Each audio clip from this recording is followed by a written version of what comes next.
Email, Twitter post, whatever. It is you trying to understand what will be heard, not just what is said.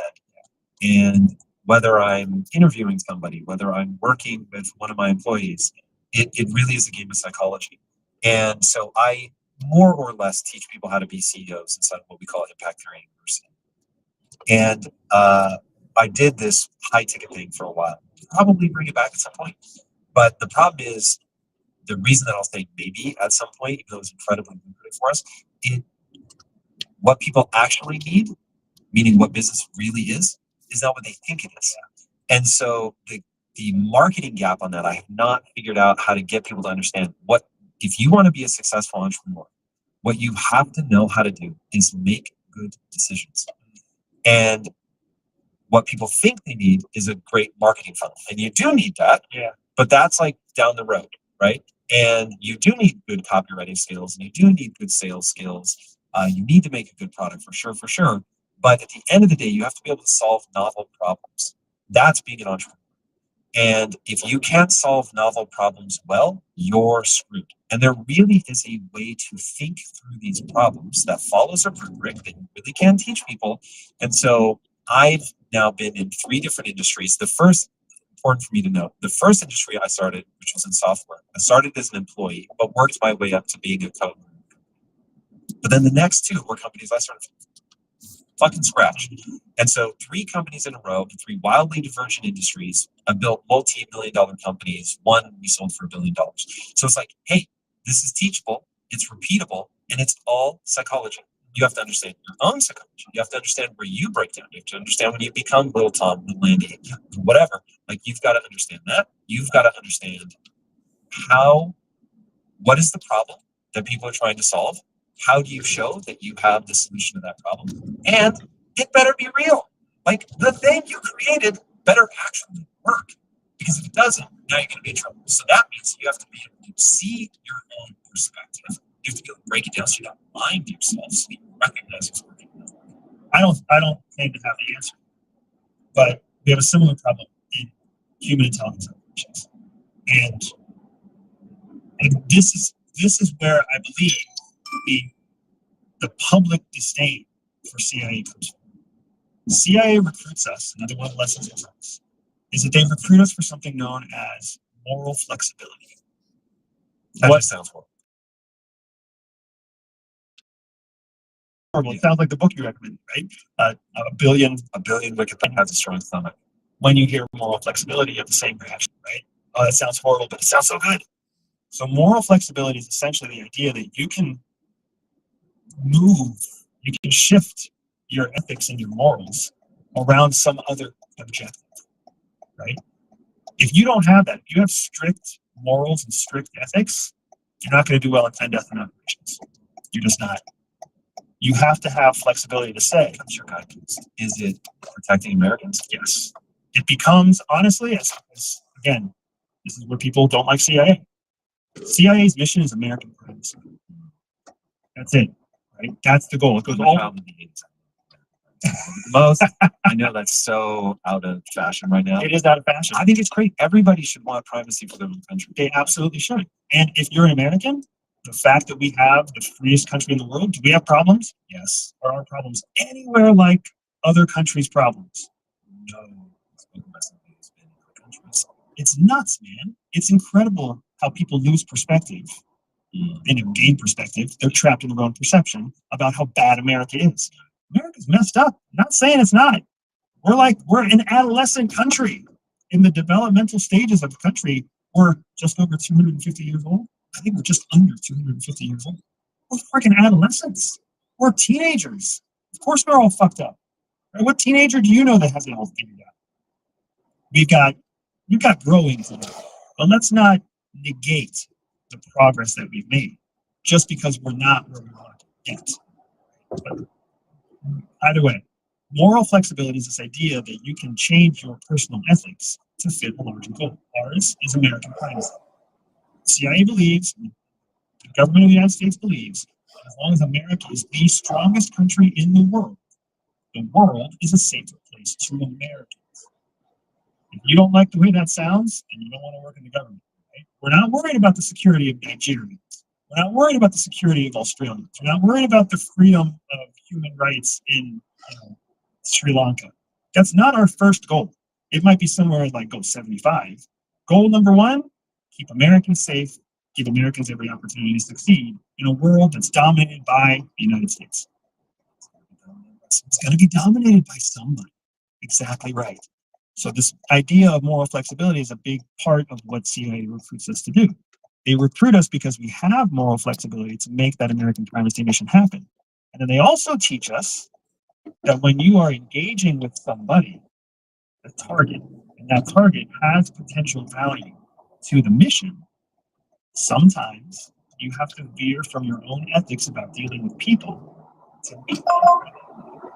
So that you can get into their private and secret life and guide them to where you need them to be. Did that necessarily get, or do you find that easy? I found it thrilling. I wouldn't say I found it. There's a learning curve, but it was absolutely thrilling. Like you said, something that joy, something that gives you excitement. Learning how to manage people. Manage someone, I say manage. We learned how to manipulate them. That's what CIA is outside. We weren't making friends with these folks. We're finding the most powerful, most uh, vulnerable people in the world who have access to secrets that keep Americans safe. That's not a big population. There's really only a small population with that level of access, level of secret access, right? You had to find them, you had to befriend them, you had to get into their secret life, you had to get them to commit the safety of themselves and their family to you. And then eventually your real goal is to institutionalize them so that you can basically leave and a junior officer can step in to maintain that relationship. Do you reveal who you are? Sometimes you reveal who you are. Sometimes it's a deep what we call fit, where they think they know who you are, but they're never really sure. Because if they were sure, they might self-destruct. Right? That's another thing, another predictable human thing. Human beings like to self-destruct. We feel like this. We like to self-destruct. What? Yeah, we all carry this self-destruct button on our chest, what we say, right? A big red self-destruct button. So when we start to get ourselves into trouble, you start to lie, and then you tell compounding lies because you're trying to get yourself out of the situation that you got yourself into. Inevitably, you're going to land on a point where you're like, I just need to kill this. That's something that we do, right? And then you've got the people out there who refuse to lie because they're so afraid of that moment that they only tell the truth. When you only tell the truth, guess what you do? Whoa. CIA believes that all people are born with a spy secret superpower. For some people, that means they can win deals. For others, they can spot liars. What we're trying to achieve, to build what we're trying to build. We can't just reset it and start over. We spend so much time, people spend so much time bemoaning their background instead of leveraging it into something amazing, turning it into something productive, right? And what ends up happening is the reason espionage works, the reason business works, is because human beings, laughably predictable human beings, are always unhappy. Edgar Allan Poe said people are never truly happy until they're unhappy. Because you're unhappy, as soon as something makes you happy, you start to worry about when that happiness is going to be taken away by something that makes you unhappy. So you can never actually reach happiness. Your average person is happy as long as they're unhappy, because that's when they're content. They believe, well, everything's miserable, can't really get worse than this. So when in espionage, you're looking for those people. You're always looking for the person who has access to secrets, because once you find the few people who have access to secrets, there's a high probability they're miserable, because everybody's fucking miserable. So then all you have to do is use the skills to get into this miserable person's secret life and make them think that you're doing it because you care about them as a person, when in fact you just care about their access, because what you really are after is American privacy. And then once you get that person to trust you because they bring you into your secret life, you just drain their secrets, feed it back to American legislators, and you prepare this person to be turned over to a new person that they never even let into their secret life in the first place. But now you vouch, what we call advocate, you advocate for this new person who's coming in, which means your trust and your credibility in their secret life is automatically carried on to the person that you introduce themselves. They are now what we call institutionalized assets. They don't even realize that their loyalty is not to Tom and Andy.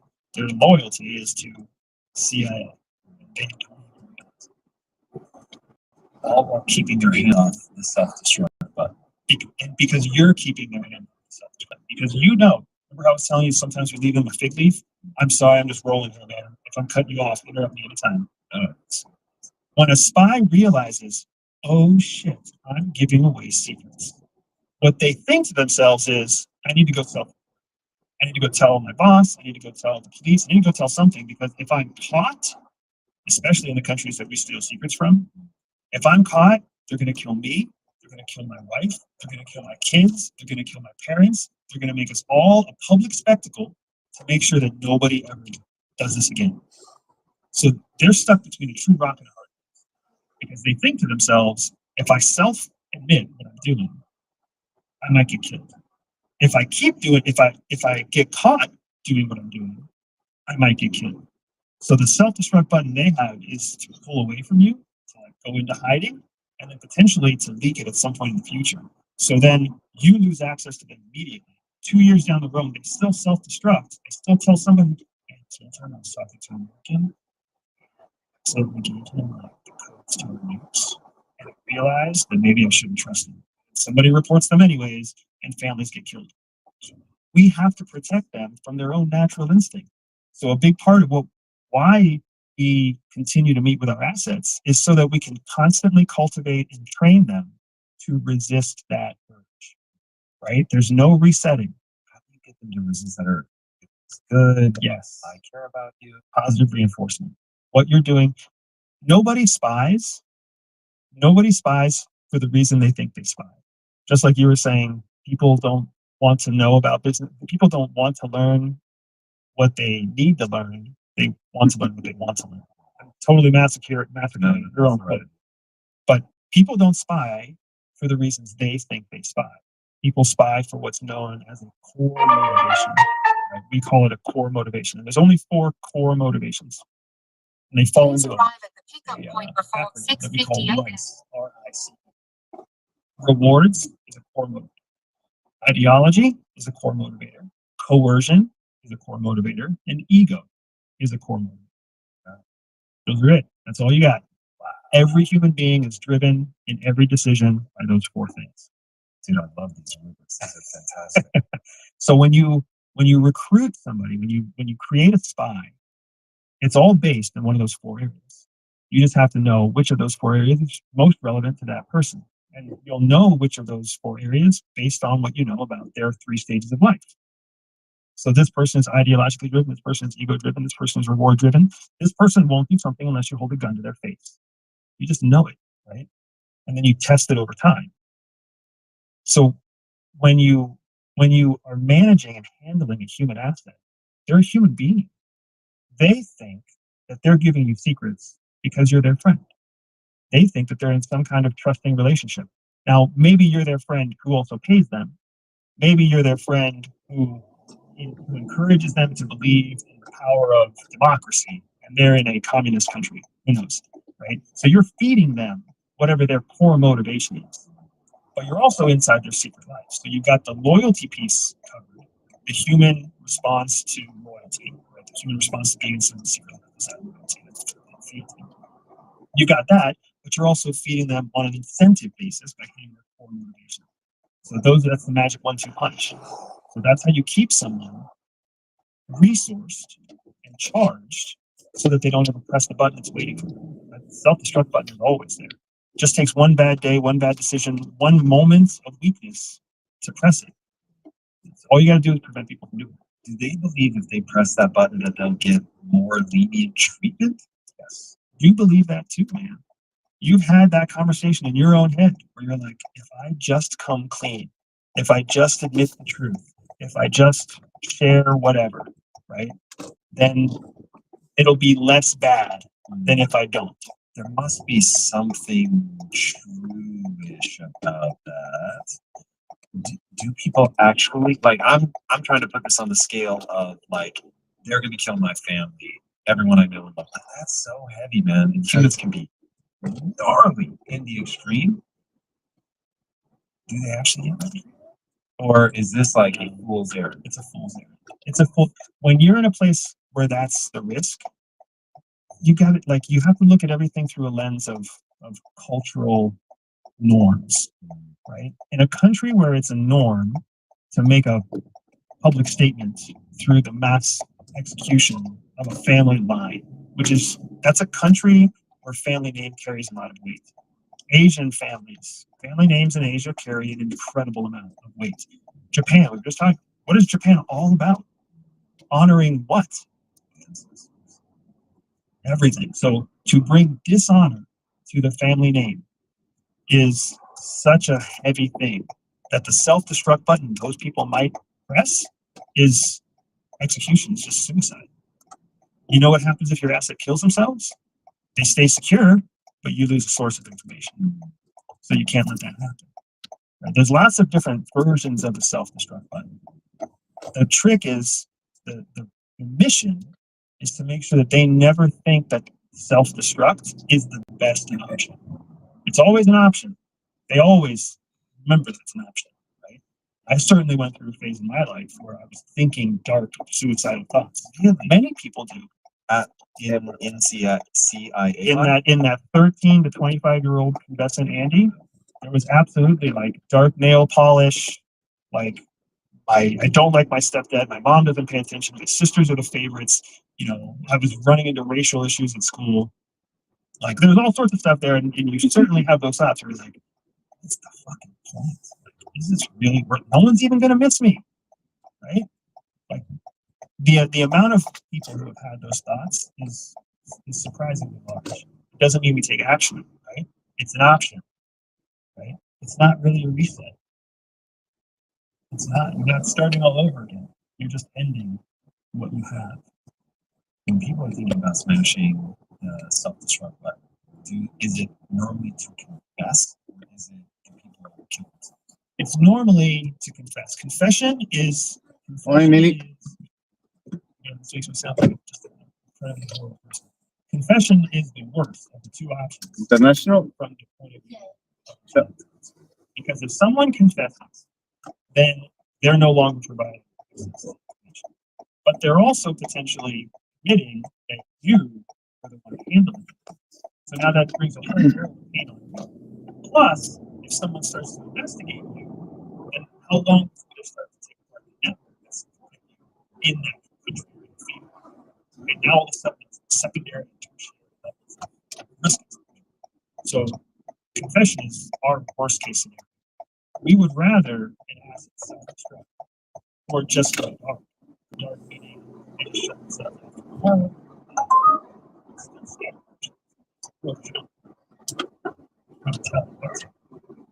We can control suicide, blowback from suicide. We can't really control the blowback. Agents. This is something we talk about, but when that happens, like the person who's guard, the agents like get me out of here, like it's like extraction time. Usually it's extraction time is what we would call an emergency extraction. An emergency extraction is like, no shit. Black airplanes are going in the sky with boxes that have oxygen tanks. They're like getting extracted. That's, we think that your threat to life, threat to survival is imminent, so we need you out ASAP. Right? We don't have time to tell borders and customs. We don't have time to tell anybody. We're just getting that's an emergency. I mean, non-emergency extraction. And you can go through the established lanes. It's a race against the clock. Because the question becomes, can you get across the border faster than the person in the dark? Turn themselves in, submit your name, and the bureaucracy, the police force can get your name to the police. Sometimes, if someone goes dark, and you've 12 hours or less, you can get yourself across the border. Sometimes it can be 3 days, it can be 2 weeks. Sometimes you're on a mission that's so sensitive that it's actually better to wait until you see signs that people are coming for you and then trigger the emergency exit. Right? So let's say that moment happens. Do you have like booby traps or something that you set on the door? I mean, this is like straight up movie stuff. Are you like papering the door, and if it falls out, you know somebody's been in? Like, what signs do you look for that somebody's coming after? Yeah, so I'm going to stick to the unclassified version, of course.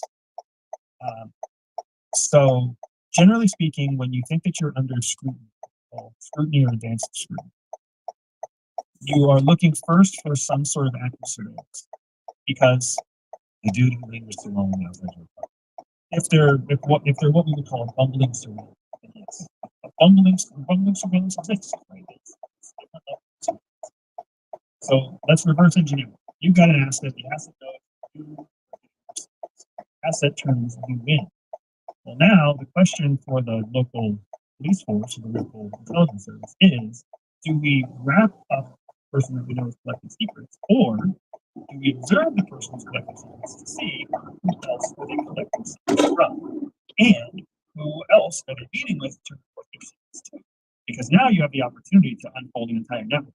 Very similar problem with a police act. Do you take out one drug dealer, or do you follow the drug dealer to find, the larger kingpin. So the first thing we do is suspect is scaling up situation awareness to observe whether or not. So yes, bumbling surveillance.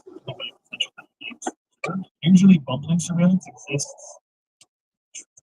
Like there are countries where you just being a tall, wealthy white guy, as soon as you walk into that country, it's going to be some bumbling person like behind newspaper, running them. We would expect to see more refined training to see teams of surveillance vehicles trained to know when and how to look for those television and or know when to spot at the right time. If we see sophisticated signals, then we can treat them. So that's one way to do it. The other thing we look for is electronic signatures. There's certain signatures in certain things in your cell phone, in your laptop, in your smart TV, in your smart devices. Certain things keep an eye out and demonstrate. I'm pretty sure that it's classified gaps, delays. If you start to see performance delays in a device that is only, it's a good sign that it's got an additional tag. It's internal. So if your smartwatch is overworking, and then all of a sudden your smartwatch has it's not catching time, it's not catching Wi-Fi, it's got some gaps. That's usually a sign that something in the internal is draining it of its processing. When a hack happens, and information happens, they're not usually very clean, they're not efficient, so they're very energy intensive. So your watch, your phone, your smart TV needs to be sending you signal out to another location all the time. Right? It's going to take all the data. When you see that, it's an indicator. Does that mean you're running high? Not necessarily. It's just indicator. Oftentimes, we find indicators because if there's an indicator that means fail, then that means it's not an indicator that's and we have time to get off the apps as long as we don't. So that's a big thing too. When you see surveillance on your smartwatch or surveillance on your smart TV starts to jigger. And then you also see surveillance on the street. Guess what? Every fiber in your body wants you to run. Just run out of here as fast as I can. Maybe get on TikTok. It takes me to a local airport, pay some local pilot $300, he'll just fly me to Cambodia. Maybe. No, it's not going to work. You're going to get intercepted 15 minutes after you start the run. The way the human brain can rationalize the situation and come to the wrong conclusion, it's incredible.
Thank you. Have a good day.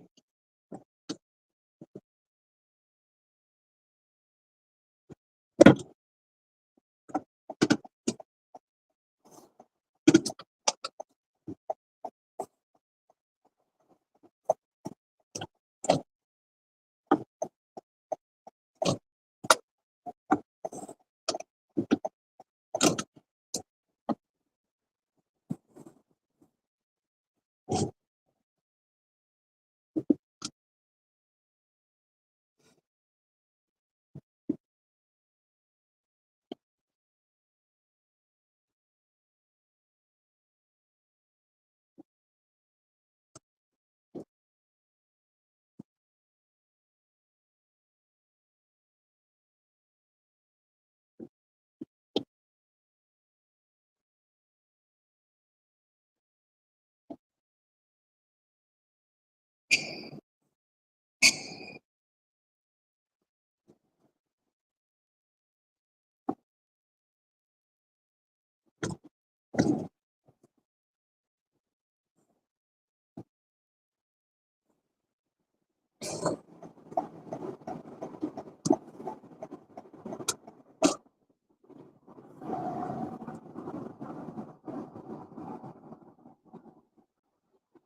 you so much, guys.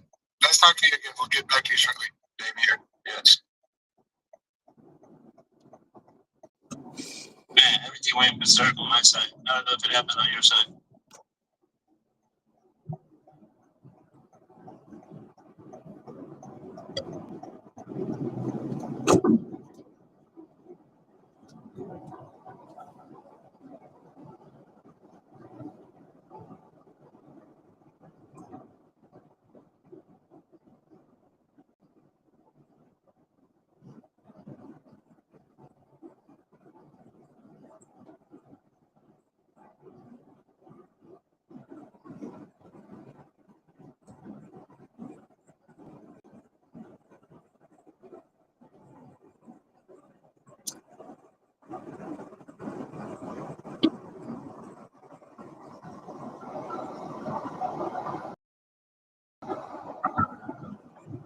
Mayday, Mayday.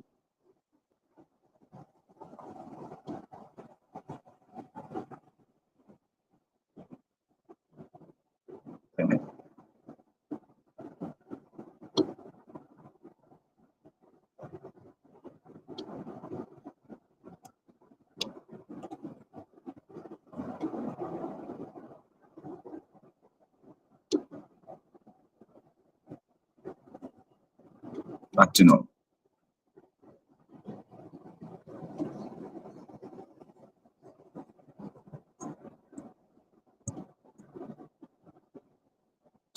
Normal mode.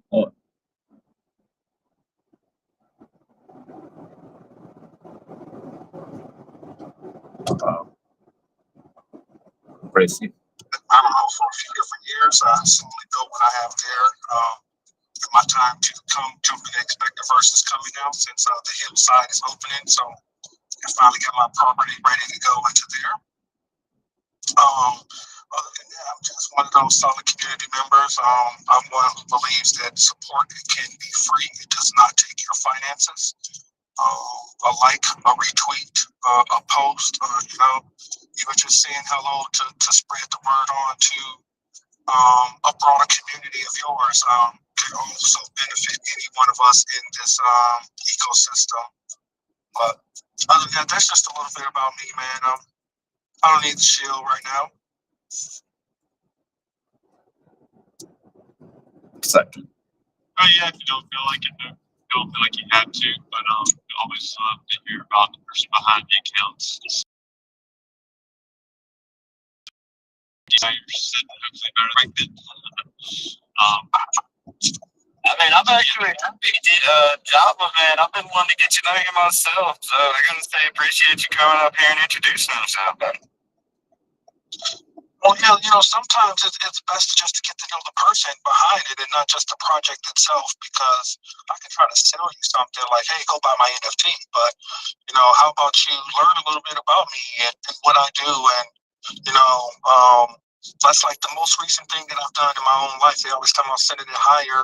I just recently went and got my bachelor's and then followed along and got my MBA, but, this is something to upgrade my own life. I'm 41 years old with 2 kids. You know what I mean? So everything I'm building here is for the future, for my children, and to leave something down the line that's going to benefit them and their families as well. So it's all about the babies in the future. Well, man, Java chilling might just be chilling and stuff, but I'm gonna go ahead and shield his project for him. Guys, if you're not familiar with Java Chillin', one, it's a huge brand recognition already. There.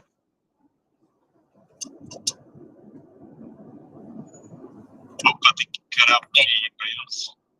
Network error. Yeah, lost him. Either you're rugged, just letting you know. So maybe just try again here. Test. That's okay. I'll give it to him. I'll just do it for you, Tyler. Can you hear me now? Yeah, we got you now, Tyler. All right, so like I said, I'm gonna go ahead and show his project for him, guys. Java Guy has a huge brand recognition. I'm talking products on Amazon, eBay, Etsy, Depop, you name it.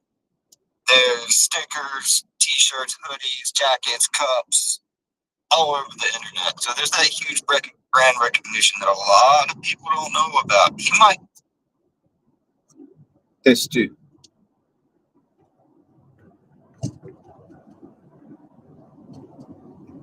Grayscale Pictures Pressing. they're offering staking rewards now for their ETFs. There's new ETFs coming. And I don't know if that plays into your thought process.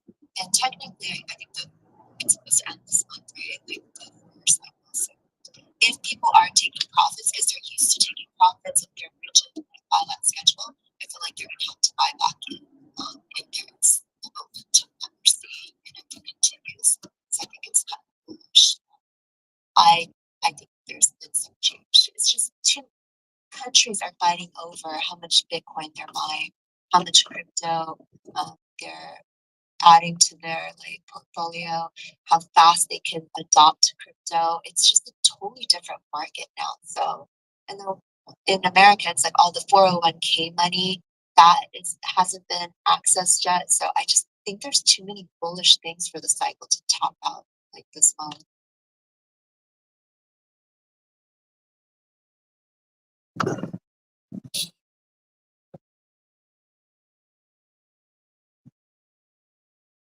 Out of this shit.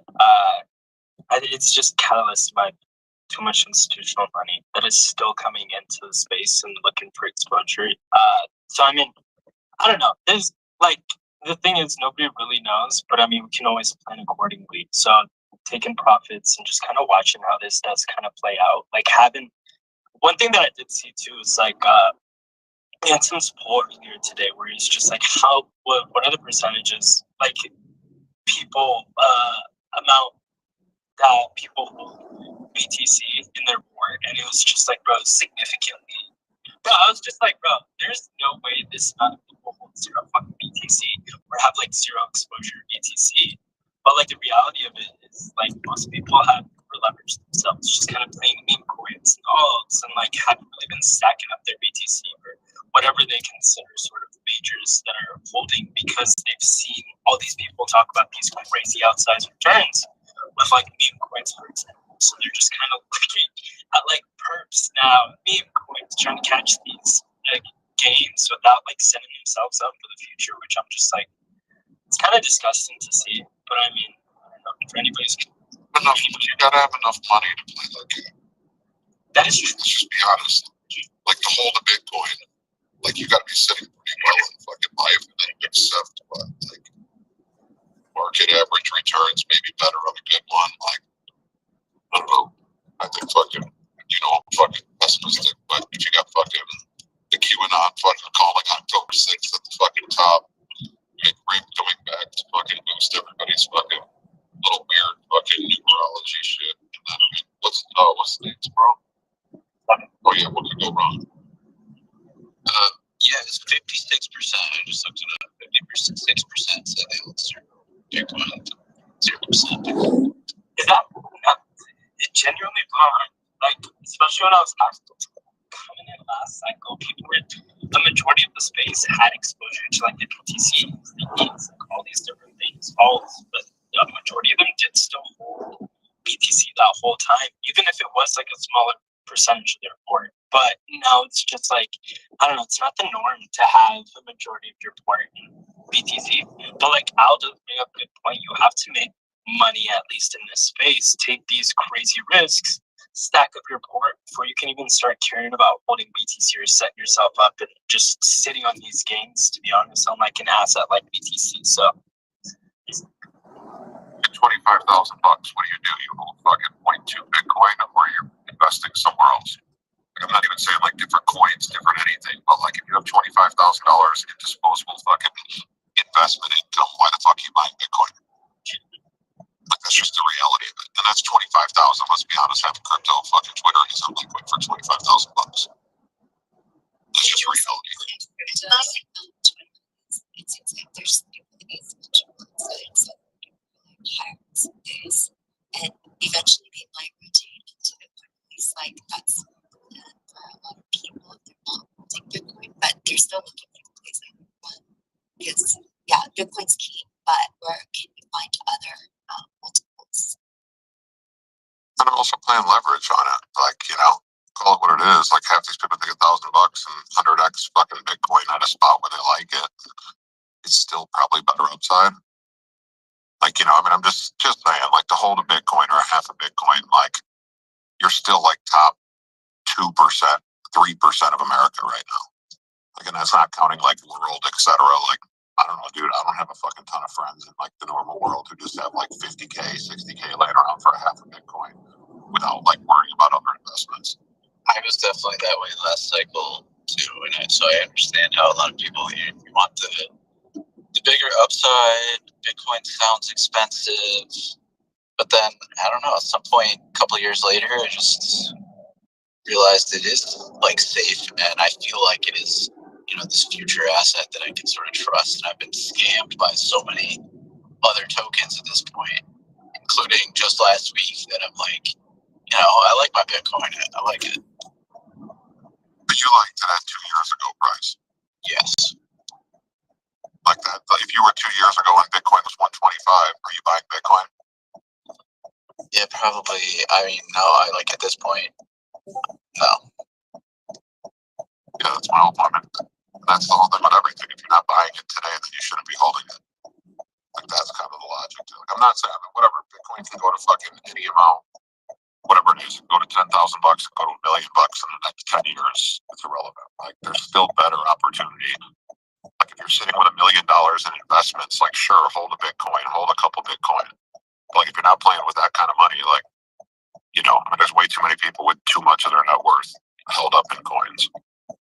And like I don't know, it's the top right now. I'm not saying it's the top forever, but it's still the all-time high today. Like, and there's nothing bullish about fucking retail coming in anytime soon when everybody's poor for the most part. It's still just a controlled small circle, and we just talk to each other every fucking day. Yeah, but I mean, I don't know. It's still the best place to park your money. I will 100% stand on that, even at these prices. Like, if you believe, I don't know, like I was talking to somebody over the weekend where I was just like, yo, he's like, should I be buying BTC right now? Like, I have exposure through iBit and like a couple other places too. And I was like, okay, but I was like, go buy, I don't know, spot BTC, do whatever, throw a bit into it. You don't have to go too crazy, especially if you're looking to hold for a longer period of time. Because, like, I don't know, our brains have been sort of fried, at least this cycle, where it's just like, oh yeah, we can't think about holding a lot of these things for longer than a few months, or especially new entrants, people who come in for the first cycle. I don't know, can't even think about holding anything for longer than 5 minutes, which I think is kind of crazy. But I don't know. I think we need to like shift the way we kind of think about these things. I still think Bitcoin's fucking king and will continue being fucking king. And I think people will continue buying the shit out of BTC because there's only 21 fucking million. They're finding gold all over the place. They're talking about asteroid fucking mining and all these different things. So I mean, the best hedge, I don't know, is always going to be fucking gold, digital gold, aka fucking BTC. So yeah, sticking to that, and I think it's still. I was just shook. I looked at the numbers and I was like, "There's no way." Yeah, nobody holds it. Somebody said I'm putting my $100 on something else. Odeka said I'm putting my $100 on something else in BTC simply for the better odds of doubling it. BTC would need to jump to $1 million to be worth it at this point, and it's the asymmetric upside stuff. I mean, majority of the space, even I do think that way too. Like if I'm taking profits and I don't want to play around with so much liquidity, of course I'll buy more BTC and then use my initials or what I initially started off with to continue getting in the space again. But like the reality of it is, it's not even being used as like a store of value today, or like a majority of CTs not even using it for a store of value. Does anyone really know the fluid protocol? I guess they just announced buybacks 1 minute ago. I'm wondering about it. You said fluid? Fluid. This is the first time hearing about. I feel like, yeah, I don't really know, but I'm wondering. It says it's on Ethereum and Solana. 1010 follows him. I don't know what that is. Like the Asta girl, bro. Don't know what that is. I follow it, but I don't know. I'm bullish. Buybacks are bullish. It sounds bullish. 1.7 million in discharge, I guess. I'm gonna look into it. So we got sufficient up here. Let's get sufficient. How are you, bro? Our points are going up, brother. We are. Well, I hate talking about it. Still, it's the truth. They're moving. No, you're good. Like Lighter's probably going to be on the timeline like a lot more in the next coming months. Like, and also they haven't disclosed their revenue yet, but I have sources that tell me it's like it's really good. And like the meme coins coming out, yeah, it's gonna be. I think points are gonna be worth like 100 to 150 when the TG happens. So just hope they ship it in December. Cause then, yeah, and yeah, dude, fuck, bro. Like, I'm hyped, dude. My net worth went up like a lot this month, so I'm super hyped. Love to see it, brother. Love to see it. When do you think TG is actually happening? I know they put out a couple of statements, but it's just like, bro, I'm not trying to read through all the fucking poetry. I'm trying to just say it straight the fuck up. But it was just a lot of yip yapping, and I couldn't tell what the hell they meant by any. But I'm pretty sure it's gonna be December. Like they're shooting for early December, but like worst case scenario, like mid or late December. And season 2 points, I'm pretty sure it's gonna be like really small, like 2 months long. Also, hold your airdrop. I'm pretty sure like you get extra points if you hold your like the meme coin airdrop. You should hold that. yeah, I'm seeing a lot of Liger posting on my fucking timeline, which I don't think that's gonna actually be the thing. But I was just like, bro, it's interesting to see.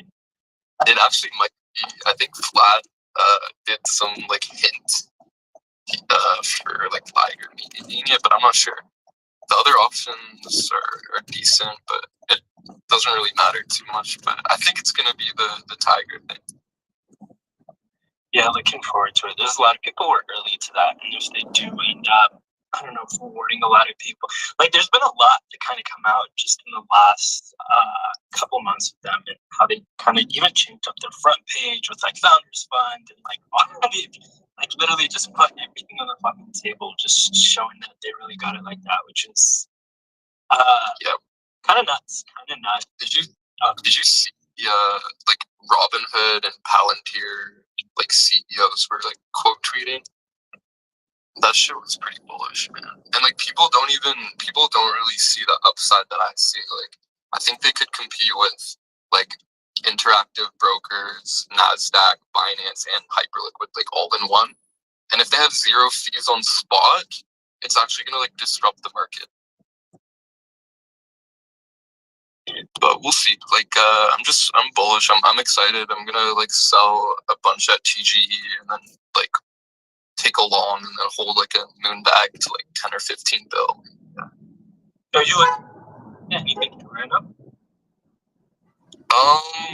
There's the trade. Trade perps came out like an hour ago.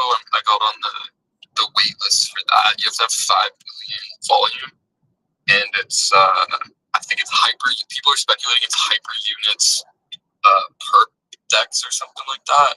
So that one should do well.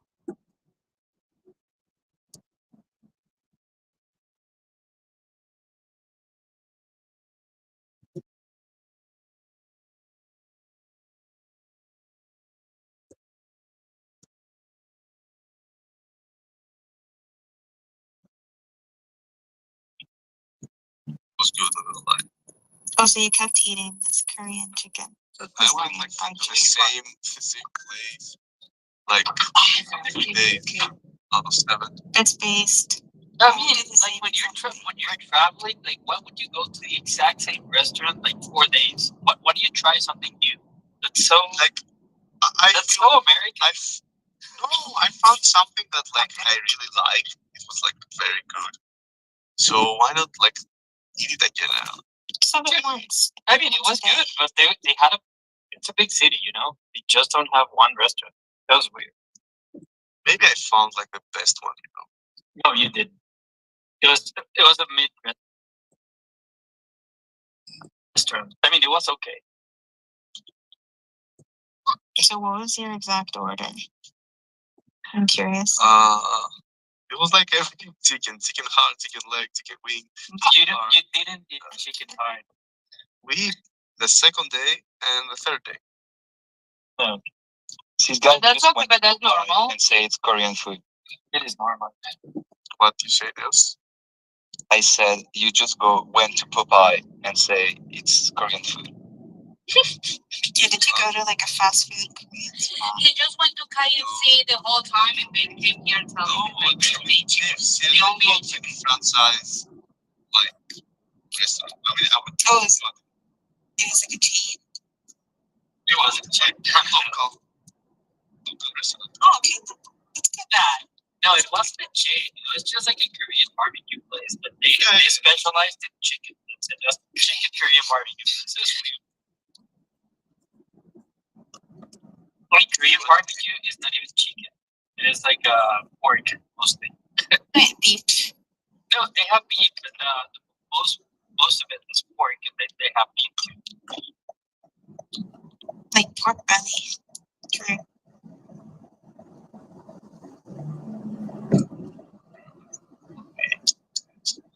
What's up? Yeah, well, you just like chicken. That's it. because it's exactly like the Latino. No? He just ate chicken 2 times and then he tell the entire timeline that the only thing that you can eat in Korea is chicken. That's crazy. It's such a lie. But yeah. And like for a moment I was like, no, I think he's joking, and then he just started posting and then he said like, oh, about missing the chicken. I was like, wait, that's true. What part of this guy well and they only eat chicken? That's true.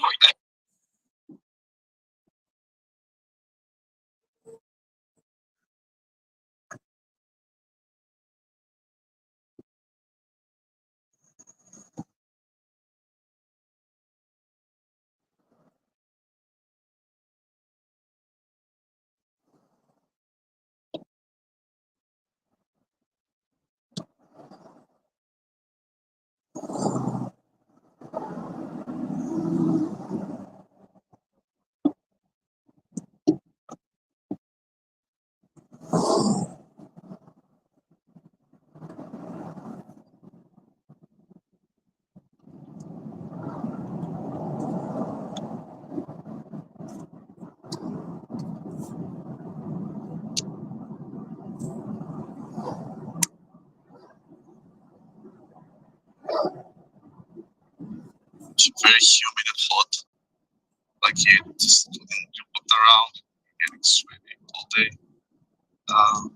Why didn't you stay for Formula One, dude? I feel like that's such a amazing. Like, you have Formula One in the weekend, which is crazy good. I mean, well, I love. Well, so those were too expensive, and also like I don't really give a fuck about Formula. Like I never like watched it. Okay, but it's a nice experience. Like, Maybe next year. yeah, probably was very expensive. That's true. Because Singapore, Yeah, the hotels were very expensive to extend your stay. It was crazy.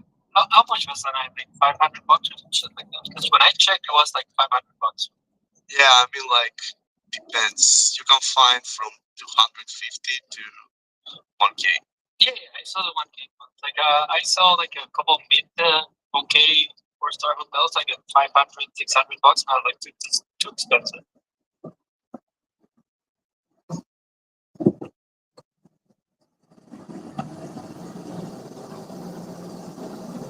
Like I said, I wake up every morning and I thank God, and then I look at no.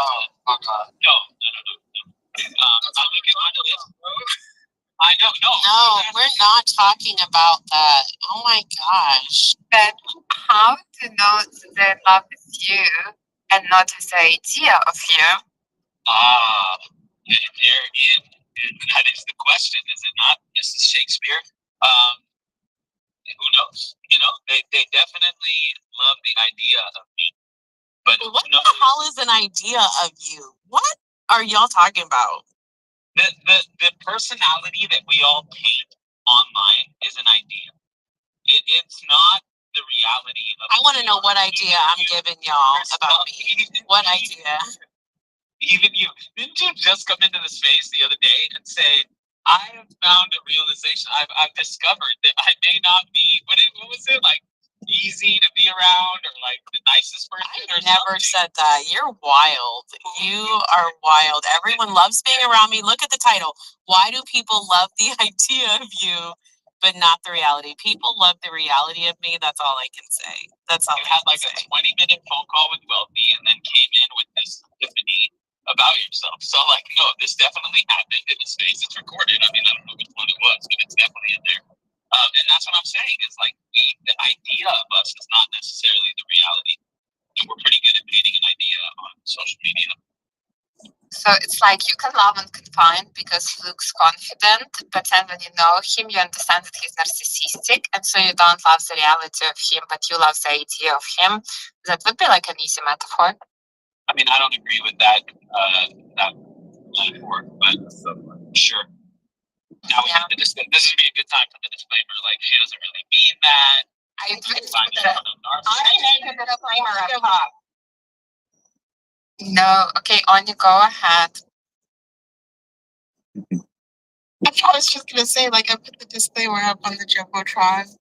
Okay, love. Oh, this is great. Oh, this is beautiful. All this shit we say in the state, sort of hypothetical scenarios. Please don't take our time seriously. Wow, that's beautiful. Isn't that great? You can always count on Ani. You can always count on her.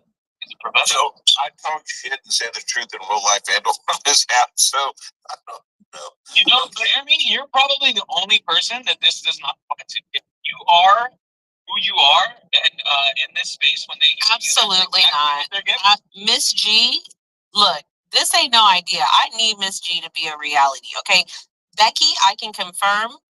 Mama Becky is a reality. Okay, I met her in Austin. She has her high-pitched laugh, her snort, her Mr. Becky, all of that is real. It's reality. So I think if you come in here, you're not going to be an idea for very long because we're going to extract like the deepest, darkest, most toxic character traits. So there's no idea here on Confined. Like we are all in the reality of you and Elizabeth and Ani and unfortunately me as well. So this is not an idea of me. Y'all are getting it. Yeah, but you can be in love with the idea of me and then get to my house, put a coffee cup on my counter, and I fucking lose my mind, and then you'll be like... Well, that would be an idiot. That would be someone who spent no time in here because no one's going to fall in love with the idea of you and then go put a coffee cup on your counter. That's what I'm saying. Like, the two don't work. The two just don't work together. like, no, it's more like Priscilla. It's more like just thinking that somebody would turn out to be that way because you haven't gotten a chance to kind of ask those questions or get to know those things about them. So anyone can have an idea of anybody, right? It's not that. And there's also things like, oh, you know, like sometimes people think, why are you like this? Why couldn't you do it this way? Or why couldn't you do it that way? That's the idea of somebody that you have in your head, not necessarily the reality of that person. Does that make sense? Oh, it makes perfect sense. I'm just pushing the whole philosophical concept because it's kind of crazy that we do this. We all do it, but can we just acknowledge as a group that it's kind of crazy that we have our ideas about people? It's like, who gives a crap about your idea of me or my idea of you? It means nothing, you know what I mean? But we put a lot of weight into even our ideas of ourselves. But I don't have my hand raised, so I'm gonna wait for my mom. But yeah, that's how I feel about it. I'm not taking agreement or disagreement feedback. I will send you a link where you can post that feedback and my assistants will get back to you. Thank you. Anyways, I was saying that like I personally don't give a fuck what people think or don't think of me. I'm like, I know who I am. That's what I'm saying. It's like you can think whatever the fuck you want, bro. But at the end of the day, like, are you paying my mortgage, my rent, my child support? No, shut the fuck up. It's not about somebody telling you that that's the idea that they have. It's more about what they have in their head. Yeah, but they'll project that onto you though. That's the thing. Yeah, with ideas. It's like that's how people treat you is based off of their idea of you. Yeah. Yeah, 100%. Speaking of raised hands, we have so many. We have Miss G, Swapsito, and yes, can just went up. Oh my God, Elizabeth, following you. Well, what can I say? Miss G, my lovely, lovely Miss G, so had a very long space. Yes, they said everyone loved. Please, please go ahead. License fear, or is that just a compliment? No, me and Elizabeth actually prepared. We talked about your space. It was a good space. Some of the people in here, they were there. Becky, Jay, and Suavecito. Also Jerry was there. I think I saw growth sometime. Well, most of the people, they like look at the title. Why do people fall in love with the idea of you but not the reality? How can you fall in love with someone you don't know? We are in love with being in love. We love the status. We love the fact that we are dreamy and whatever. But love, you should reality should slap you in the face with good and bad, and that's when you decide, are you in love with the person that you have in front? But you should see the bad sides and decide, okay, I've seen it all, I love it all. So yeah, people create illusions in their mind because they want to live in fairy tales. They need that because it's a good thing for them. It motivates them, but always ends up in disappointment, because if you live inside that fairy tale, most likely the person that you've chosen to be the protagonist is nothing like you have created them. So it's not actually their fault, it is your own. Because we're delusional people, we need to create magic, because in the real life we don't. We're boring people, all of us, you know. We come to Elizabeth's space and we become this kind of toxic as people, you know. But in real life, all of us, we're good people. We don't have toxicity and we're boring. That's it. So to an extent, everyone has the ability to play where you have just a PFP. But one thing is they are sure, you cannot fake it for a long time. And he who has eyes and he who is an observer can see through you. You cannot be that good that you arrange every single day. People that they have wisdom, that they're intelligent, they will catch on your line very quickly. So I'm sure unconfined is a very lovely person at home, although he's thrown toxicity every single day. I'm sorry for the guy because the ideas that he is putting in his mind that he has to answer, he has created that reality. My God, I don't know how he doesn't see nightmares with women, knives, and whatever. I'm actually thinking that's Like, see, don't Some people like pain, and he just keeps coming back for more.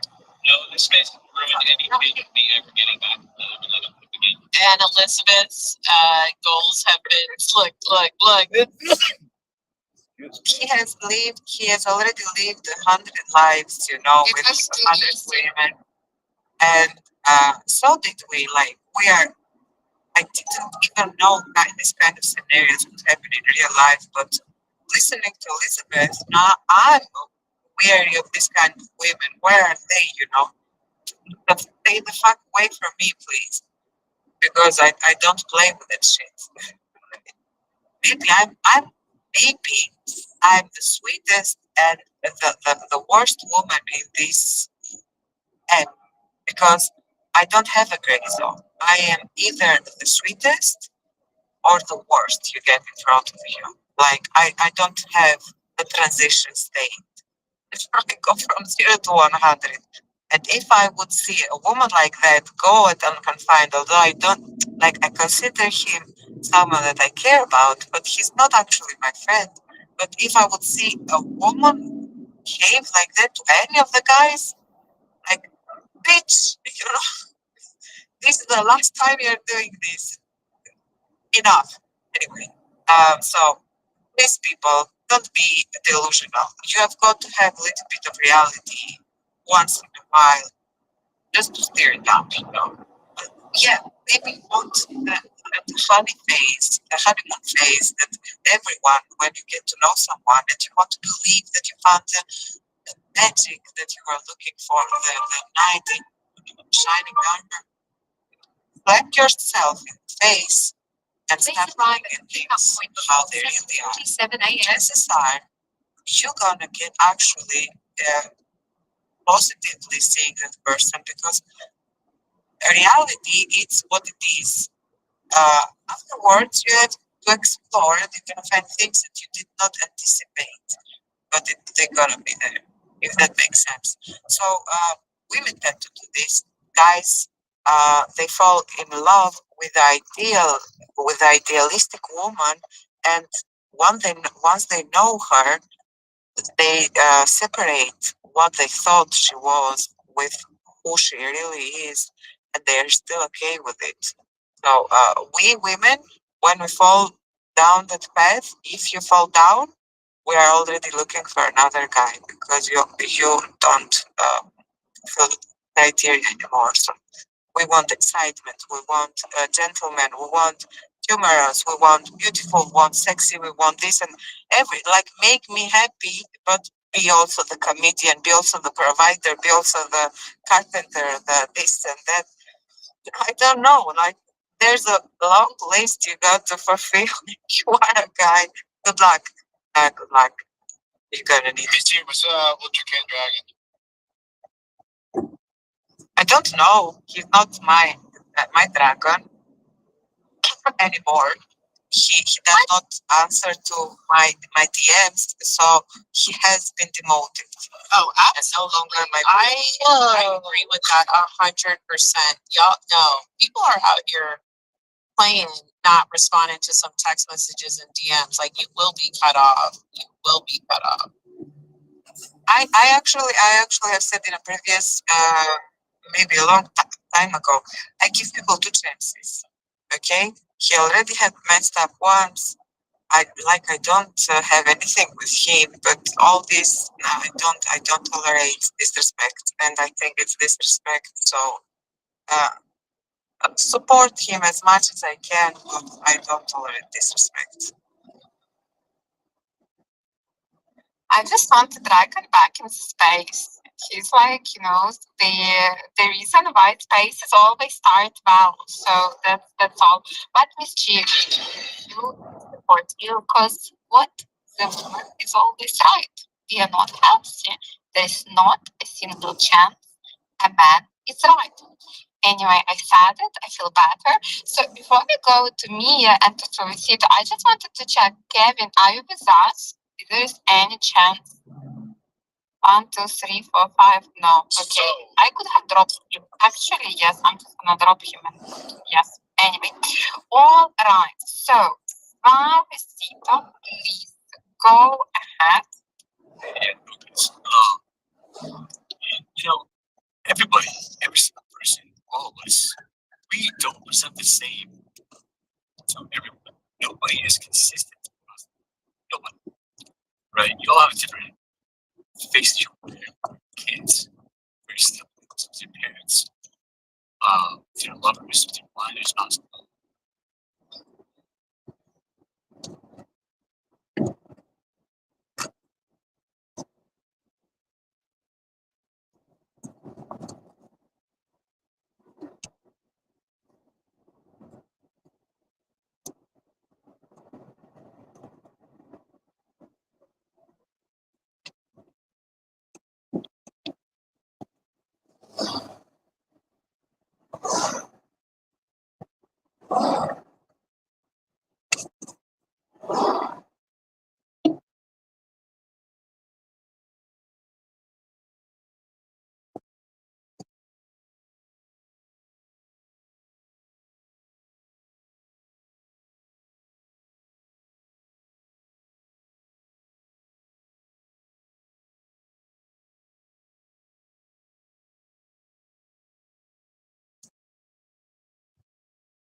Morning, Kristen.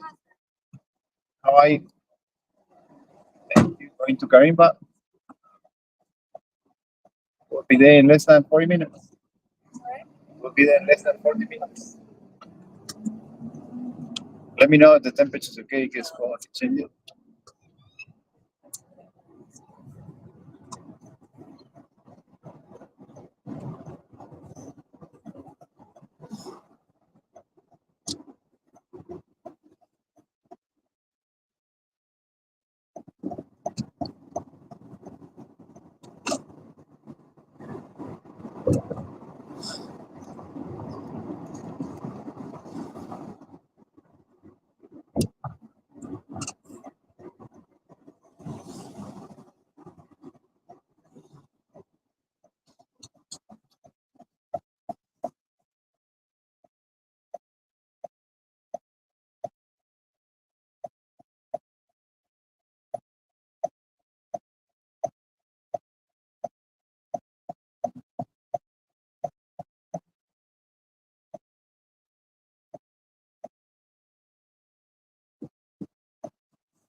Sorry.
Still okay? Thank you. Have a great day.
Morning, Chris. Morning, how are you? Very well, thank you. How are you? I'm good, man. Excellent. I'm in the middle of nowhere as far as I'm concerned. So Yeah. you picking me up is great. Thanks. How's your day going? Yeah, pretty good. You been working already or you just getting started? I've been working for a while. So, yeah, it's very quiet morning. It's good. It's not much traffic, so It's school holidays, right? yeah. And yesterday was public holiday, so usually people take time off the whole week, probably. Yeah, I know. Australians love their holidays, man. Yeah, that's who doesn't like to have bit of break. I think as a Spanish, I'm a Spanish. I love to have Oh some. yeah, so you're very simpatico with the Australian work-life balance, or as I like to say, life, love, then work. Yeah, I mean, work is important. More if you do what you love. If you do what you love, I know. That's trying so hard to find those things. Yeah, for me, that's already come and gone. If you look at your grandchildren and your nieces and your nephews, everything's just up to date. And it's easy to say, "Oh, do what you love," but it's it's hard to figure that out. I don't think maybe a couple of my jobs I really loved, but it was more about the people that I worked with, than necessarily what I did. yeah, because we're social creatures, so we. Well, we that's right. appreciate You it. spend most of your time at work, right? Yeah. And surprisingly, the rest is a sleeping. No, but I wish I had been. I had the opportunity to move here back in like '99. Mhm. I should have done it. Although then I wouldn't have met my wife, and I think that at the end of the journey, the only regret we'll have is the things we didn't do. So in general, what we didn't take as I know I've had a pretty good life. I think that's. I need to find new things because now I'm retired and I was all work all the time. Yeah. I worked in New York for 25 years in Manhattan. Oh, nice. And it's you don't take any time off. My wife said to me, she said, "I can't date you." So I told her I'd taken 2 weeks off in a row once in my entire life, and she goes, I can't date you if you don't take more time off and go and travel and do things myself. We were living in Hong Kong at that point, but then I get down here, man, it's so relaxed. Yeah. Everybody's just. That's what I was to say. Working in New York must be super stressful. Everybody's got to have the biggest balls in the room. Yeah. Fist fights. And, I'm talking, I work for a bank. Yep. People would throw down. And I'm like, and it was, I worked at JP Morgan until 2010. Mm-hmm. And even then, people were still throwing down. I was like, this is not normal, for adults. There's got to be a better way than 2 50-year-old men. A guy I worked with basically threatened to stab me. Wow. And I said, well, if you're going to do it, you might as well do it now. That's quite violent. Just get it out of the way. Like, what is going to fix that? What is going to fix? What is going to do? That's the thing. It's going to make it worse. Yeah. Right? It's going to. How's that going to help anybody? Exactly. You make and you got to call people on their shit. Absolutely. I think sometimes we burn out and we don't notice, start burning out. It's like the frog in the boiling water. Sometimes it's too late. Yeah, you don't realize, right? Yeah. You're 100% right. Heating up the water and because it just keeps getting worse and worse, but you don't notice it because it's so slow. Yeah. Yeah. I could have worked in California. Very similar to here for what I hear California. And it is. But I think even more of a look, I love Sydney. I wouldn't live anywhere else. I mean, I worked for a San Francisco company, software company for a while, a long time. And I spent a lot of time there. But the rules and regulations and what you can and can't do, it's just sometimes it's just an overwhelm. New York was the same way that I took with the unions.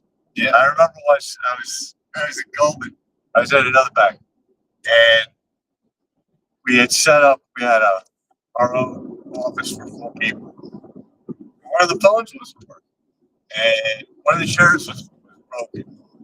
Like the lumbar or whatever didn't work. So I moved the chair and I moved the phone over. Yeah. And next morning I got called in from the big boss on the floor. You know, a huge big boss. He said, did you like move stuff around the office? I didn't know any better. I was young. I said, yeah. I said, the phone didn't work and the chair was broken. We had to get this guy to work, we're paying him big money. And he goes, you can't do that. I said, what do you mean I can't do that? He goes, you gotta call up the maintenance guys to do it. So I said, to move a chair and plug in a phone? He goes, it's union. Wow. He says, yeah, we don't fuck with the union. I never thought. You don't fuck with the union. I'm like, oh my God, what do I got? That's a lot of regulations. That's way too much. But it's like, how you it's like supposed to know? anti-work. It's like anti-getting stuff done. So I'd work for a software company, and then I was able to do a lot of different things, get shit done, and then you go work for a big bank, and it's like, no, you can't do that. No, you can't do that. And I think sometimes down here it's like that. It can get like that, yeah. Sometimes, but not as California is. Like sometimes it's crazy. We get the human behavior everywhere in the world. But the thing is, all in good intentions. So like they're trying to do it for the right money. And then we go the opposite way, right? Then you got people that are raving lunatics because of all the rules and regulations, and I'm just gonna. But some of that stuff is good. It's there for a reason. Yeah, absolutely. I mean, I will say this: Sydney's turning more and more into like some of the states with the number of signs you put up. Like we used to say, Uncle Bob had the sign concession, right? Yeah. Because he's getting paid for putting up signs, and all these different signs. Like you can't park. You can park here for this one. No, yeah, and then everybody ignores it anyhow. But that's another. That's a human nature that when you make something illegal. Oh yeah, they're like, oh no, yeah, I know. That actually, I was reading the other day. In New York was I think it's still doing it. It's called DARE, DARE. That was for the kids that stay out of the drugs. So it works in a different way than it makes expect. Like it creates the kids to want more instead of.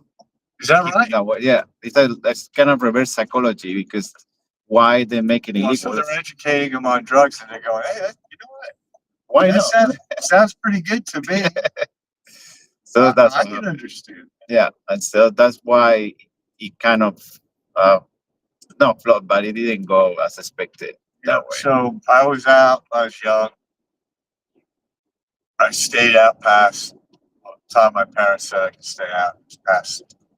I think it was only like 11:30 midnight, but I was young. I was like 15, and my father said to me, he says, nothing good happens after midnight. And as soon as he said that, all I could think of is, what happens after midnight?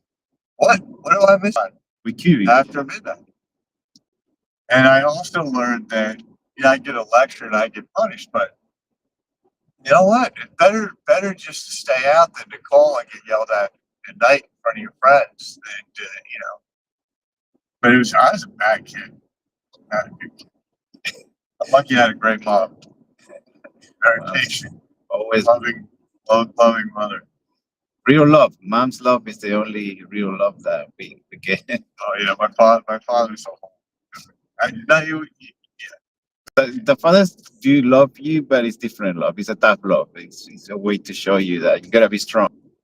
It's a way that you got the balance, It is, but then at a certain point in your life, depending on what your father, if your father is truly that caring, loving, wants the best for you, there's that guy. And then there's the competitive father that never wants you to be better than them. That's a whole different story. Yes. But it's nice over here. I've never been out here. It's a great part. All this it's all the coast around before the airport. So all these I've seen it come flying in, and I always wondered. it's a really nice place that you can actually see the airplanes really, really close. It's just, You know, the other thing I love about here is that you do get to see all the airplanes, you know, taking off. Yeah. It's a cool city. And people, look at you. How long are you here from Spain? almost 20 years. Yeah. And you're not going home. I mean, you're not moving back. no, but I think it depends. It really depends. You never know. I like now after all experience that I had, I can't really tell. I think the best plan is not to have plan. So I let this thing happen because the more plans I make, the worse it gets. I think life is kind of put you in situations to see why you do it, how you deal with it. Yeah, I think you're right. And it makes me feel sometimes even that it's sort of like simulation. There's some other people putting in a test, like what happened if we put this person doing that, and I become like that crazy person. So that's why I don't make plans. Where are you from in Spain? Barcelona. Really? Yeah. Wow. But I'm born in America, and I moved when I was a kid to Spain. So it was. Where were you born in America? In Central America, Honduras. Wow. Yeah. What year did you move? When I was 9 years. It's been. So you remember? Yeah, yeah. There were good and bad memories there. Because it's I grew up in a very religious family, so it was a religious school. And then when I moved to Spain, it changed for me because it's different. Was besides of the religion was a very different type of life. So Christian in America, and then when I moved to Spain, it was Catholic because my dad is very Catholic. So Catholics are there. Yeah. My brother converted because he married a Catholic. Yeah. And it's weird what religion does to people and how they think it. Absolutely, yeah. My mother, we're sitting there when he's going through his conversion ceremony, and she's sitting next to me. And I swear to God, I never thought I'd hear my mother say this. She looks at me, she gives me an elbow, and she goes, "My brother's crying because he's so full of love for the church. He's got tears, he's crying." And my mother turns to me, and I swear to God, I never thought she'd ever. She said, "Can you believe this shit? Can you believe this shit? What the fuck is going on here?" And I'm like, "Who are you? My loving mother who put up with all my bullshit all those years. Who, you know?" She's like, "I can't believe he's doing this. This is crazy." I'm like, "Okay." It's very emotional spiritually. I think I'm very, because I travel a lot. So my travels, I learn a lot of different cultures and different religions, and very open to the ideas and things that keep us alive. You know, If you're more open to ideas, I think you're a better person. you find a balance. You Well, can accept acceptance. I think, well, you hopefully accept the things that you can't do anything about, and those things that you can control, those are the things you focus on. Absolutely, yeah. Yeah. And that's something with the years, you know. And if you think you can control other people, you're out of your freaking. No, you can't. Nothing is under control. It's just like that. But it's religion is a funny thing. I mean, because it's like politics. It is. Oh, it is. So when we were growing up, basically, my mother would go around because we moved a lot. My mother would go to the different churches in each of the towns, and she'd go and she'd listen to, because we were Protestant. Basically, we were Episcopalian in one town, right? We were Presbyterian in another town. I think we were Methodist at one point, but it was all about who was the minister and what was the message, and it was inclusiveness, and it was, the good message of, learning how to be in society and work with other people to get along.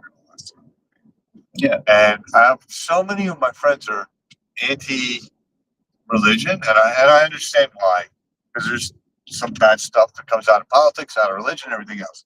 And I get it. But at the same time, I'm like, it's like they're a reformed smoker. Yeah. You know, they're so anti-religion. I'm like, no, but if you're open, the people should be able to think what they want to think, then you need to allow these people. And I said, there's good things.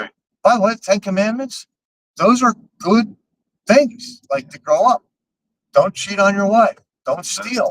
Don't fucking kill anybody. That's Like, right. those The are, basic, yeah. those, Yeah. some of the stuff like the Old Testament, don't eat pork. Okay, cook the pork extra hard because I like my bacon. I don't care, you know? Like crispy bacon. I like crispy bacon, you know? Like, but no, again, but people like feel like they need to have control over stuff like that. And then we got this crazy lunatic in America, this fucking guy. It's a hate and love relationship with America, I think. Well, I know, but I don't, the thing, all the Americans are sitting back going, especially the younger people, and going, oh, I don't know how we're ever going to come out of this. I don't know. And I said, we got through, because I grew up Nixon. Oh, yeah. Right? That was and they had to get rid of the vice president before they got rid of Nixon. So they got him on tax evasion because he was just as bad as Nixon. Then they got rid of Nixon. But I mean, technically, Nixon was the whole, and then you go through reform, and some things are good and some things are bad. But people are going to be people. And by the way, maybe America shouldn't be the policeman of the world and doing all this other bullshit. They should. Certainly not with Donald Trump running around with basically a box of matches and a can of gasoline just setting shit on fire. he's just But the idea, I think, is just it's a reset. I think it's resetting. It is. And that's the other thing too, is that no country has ever had, England, Spain, right? Spain was everything. In South America, Central America, Mexico. Yeah, I'll never forget when I was in history class and I found out, I couldn't believe it. I couldn't even understand it. That Napoleon's brother was the emperor of Mexico or whatever he was at the time. I'm like, how did that even happen? Yeah, Napoleon was ran Spain for a bit, like was powerful. It was powerful, but again, none of this stuff, nothing's permanent. And the only thing that is going to happen is you're going to get taxed and you're going to die. Yep. And be disappointed. That's the other thing. You're going to be disappointed. Yep, absolutely. That's something that we should accept it as a given. Yeah. Yeah. And it's everywhere in the world. I think that as humans, we've been through a lot of bad things too. I think we live in such a safe world that we little could play. All right, if you were back in Honduras, or if you were in Argentina right now, or if you were in Venezuela right now, and forget, I don't even need to go to Africa, or Mexico. My grandfather. I know. I can't believe I'm listening to you. My grandfather took me to Mexico in 1968. We went to the Olympics. Yeah. And he was from Germany, and he moved to the United States twice. He came over with his brothers, and they went back to Germany. It was horrible. Then he came back. But he grew up with, being bombed and shit being blown up in the World Wars, World War I, the aftermath of that, and he was just he was the most genuine, easygoing person. When we went to Mexico, I had the best time. Mexico is like certain areas of it. I mean, they're killing judges and they're killing cops and they're killing all these people. I'm like, with guns that the Americans lost to them through stupid sting operations. Everything's all fucked up, but I can't do anything about it. So you know what? It's like, I think Australia, I had a choice. So I moved to Hong Kong. I was in Hong Kong for maybe a year, and I was doing good. And my mother's like, and I moved from New York. She goes, when are you going to move home? And I said, I'm not coming back to the United States. This is 2010, 2011. I'm not going back. She goes, what would your grandfather think? And I said, I think if he had to choose a place to move to, and it was, now, I said, I don't think he would choose America to move to. I don't think it represents what it did back when he moved, the situation he was in. She said, you're going to stay in this communist Hong Kong? I said, well, it's not communist all the way yet. And I said, no, but I'll figure it out. It's a socialism more than communism. Yeah, well, and you know what? Back then, China was much more like capitalist socialism, if that made any sense for Hong Kong. Like Hong Kong was the escape valve to do the shit that they didn't want to do on the mainland. And you could make big money and not, they wouldn't cap your salary or they wouldn't, like, you could go do whatever you wanted, really. As long as they didn't, you didn't screw any Chinese people. Like mainland Chinese people. How you find it? You find it an interesting place to experience? Recommend it to, I don't know, maybe the time has changed, but would you recommend to Hong Kong? Try, yeah. So I don't know where it's going to go. So that I think a couple things have changed. So when I first got there, so the history of Hong Kong was that they split off a long time ago because there were Cantonese and Cantonese speakers. It's like if Western Australia left or California left, right? It's very different people types, but also a different language. Yeah. And so when I moved to Hong Kong, I was told I missed all the glory days, but I still enjoyed it. Just don't, piss off the mainland Chinese because then they'll come and take you away. They'll disappear you. They'll go to work at the work farm someplace. That's wherever it is. But a lot of business in China, mainland China. I did business. What I liked about it was that I could jump off and go easily. Even to Australia, it was only 8.5 hours, 9-hour flight to Australia. Australia was part of my mandate in New Zealand. Mm-hmm. It's interesting, and the official language was English. Oh wow! Right? So I met guys that had gone to California as university students, stayed and worked in the United States, and then came back and retired in Hong Kong. And if you lived and worked in Hong Kong for 7 years, give you a citizen. You can get not a citizen. To get PR like you get PR here. Right? It's hard to get because Hong Kong is a territory. It's part of China. It's hard to get Hong Kong citizenship unless you're loaded. And so that's the other thing too is haves and have-nots. I lived in my flat that I rented, the first one, was 24 square meters. And I came from the US and I had a house, and yard, and I gave everything away. I moved. But yeah, no, if I would go and visit, I like how you point out the sacrifice of leaving something behind in order to get into the next one. I think that is important, and many people fear to do that kind of move. And I love you leave family behind as well. So you've done that, right? Unless your family came with you. No, always move around. And by the way, they're not going to come. Maybe your family does travel all the way to come and visit you, but it's few and far between. I go back to the U.S. 3 or 4 times a year, and I'm not going to be able to keep doing it. One, it's expensive, and 2, I'm tired.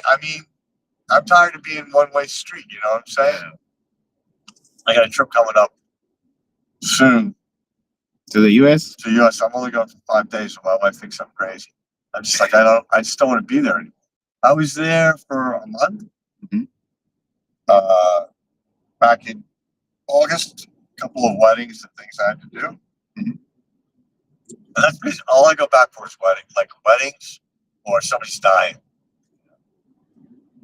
That's pretty much the situation I'm into. My dad is 88, 89, and wow, it's been through a lot, and I'm kind of scared of not be able to to make it another year. So yeah, I'm kind of planning, but I don't know how.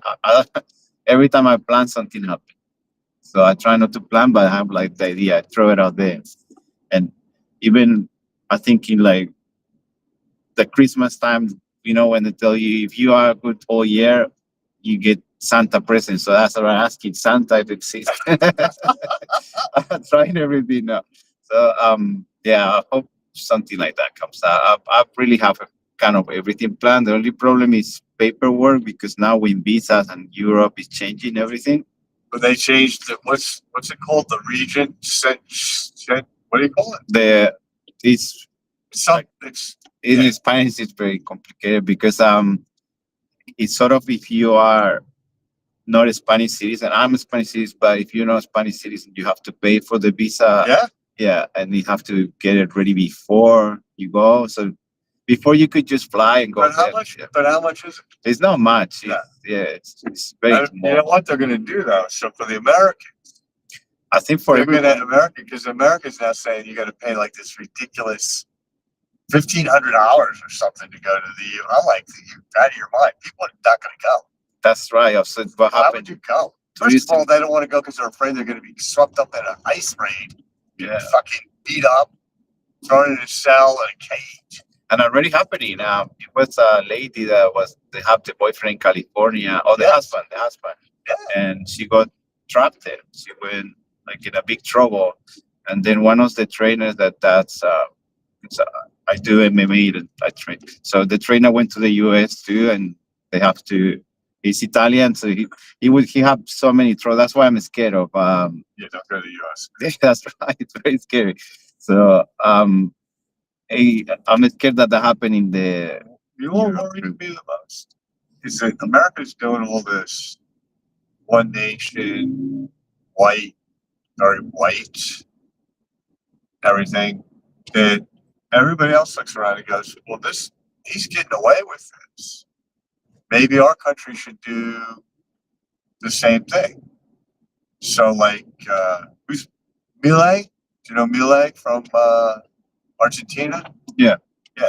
So he's kind of like that. And Trump's bailing him out. The guy, Bolsonaro in Brazil, he didn't make it. So Trump goes, okay, you're going to put him in jail. I'm going to give you 50% tariffs. I'm like, no, they're their own country. They get to do whatever they want. By the way, Brazil produces a lot of stuff that America needs. But that's the control you were talking before. The taking control of everything is important. He's a fascist. He's more than he's not a full blown fascist, but he's about as close as we can get. I think it's more with the times because this makes me feel that we live in another Great Depression. It's the number 2, the Great Depression. Could be. And I feel that because the war makes sense now, because the war is kind of last time the war helped to get the U.S. out of the Great Depression. So without the war, I don't think it would be. Well, we didn't want to go into that. We didn't. So we ended up going. So World War II. Mm-hmm.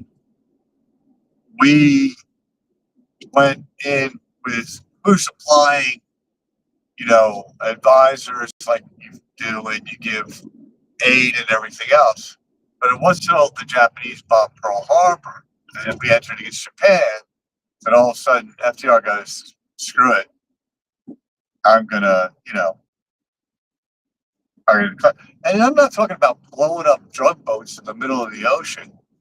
That's, and by the way, that's like using a tank to stop a mugger. You know what I'm saying? Yeah. Like seriously. A bazooka for a night fight. Bazooka for a that's right. I mean, I understand it. We should stop the drugs coming, but it's a lot of made for TV shit, right? Oh look, there's a film. Watch this. Here comes a drone. That drone bomb just cost $250,000 or whatever, $1 million. I'm just glad I'm not. That's what the business are. But that's what I think that the weapons, and it's just like a toys for. I'll tell you what, all these drones you see in the Ukraine and all that stuff, it's going to be cheap and easy. They're going to figure out ways to do it without spending. You don't need. You know when have you been down to the harbor and seen the drone shows in Sydney Harbor? Yeah, son. Yeah. Pretty Can amazing. you imagine like a million drones coming at you over the border? What a million drones could do, like, and that's shit. Have you seen the China ones? It's pretty wild. Yeah, the Chinese ones are crazy. Although there's a video I saw this morning, because obviously you look at, on Insta or whatever, you get the algorithm, you keep getting the same shit over and over again. Yeah. There was a drone show in Vietnam, and something happened to the drones. They dropped. And they all were falling, but they were all still fully lit up. Mm-hmm. So it looked like mini comets were all falling down, and they were all pretty big, right? Like if a drone fell from 100 feet, hit you in the head, you're not in good shape. It's crazy. They all started dropping out, and it was thousands. It's pretty scary. It's scary. I think that's another thing that they're working on, and it feels like the cycle of human by advance, because now we don't have the Pearl Harbor or everything, but we have the Taiwan and the Pacific tension. So I feel that if something happened in that situation, that's what we're gonna really experience. So Trump just announced not only is he withholding more money from Ukraine, but he's withholding $400 million worth of weapons for Taiwan. And everybody's saying, well, you haven't negotiated your TikTok deal, right? So that's another way Trump.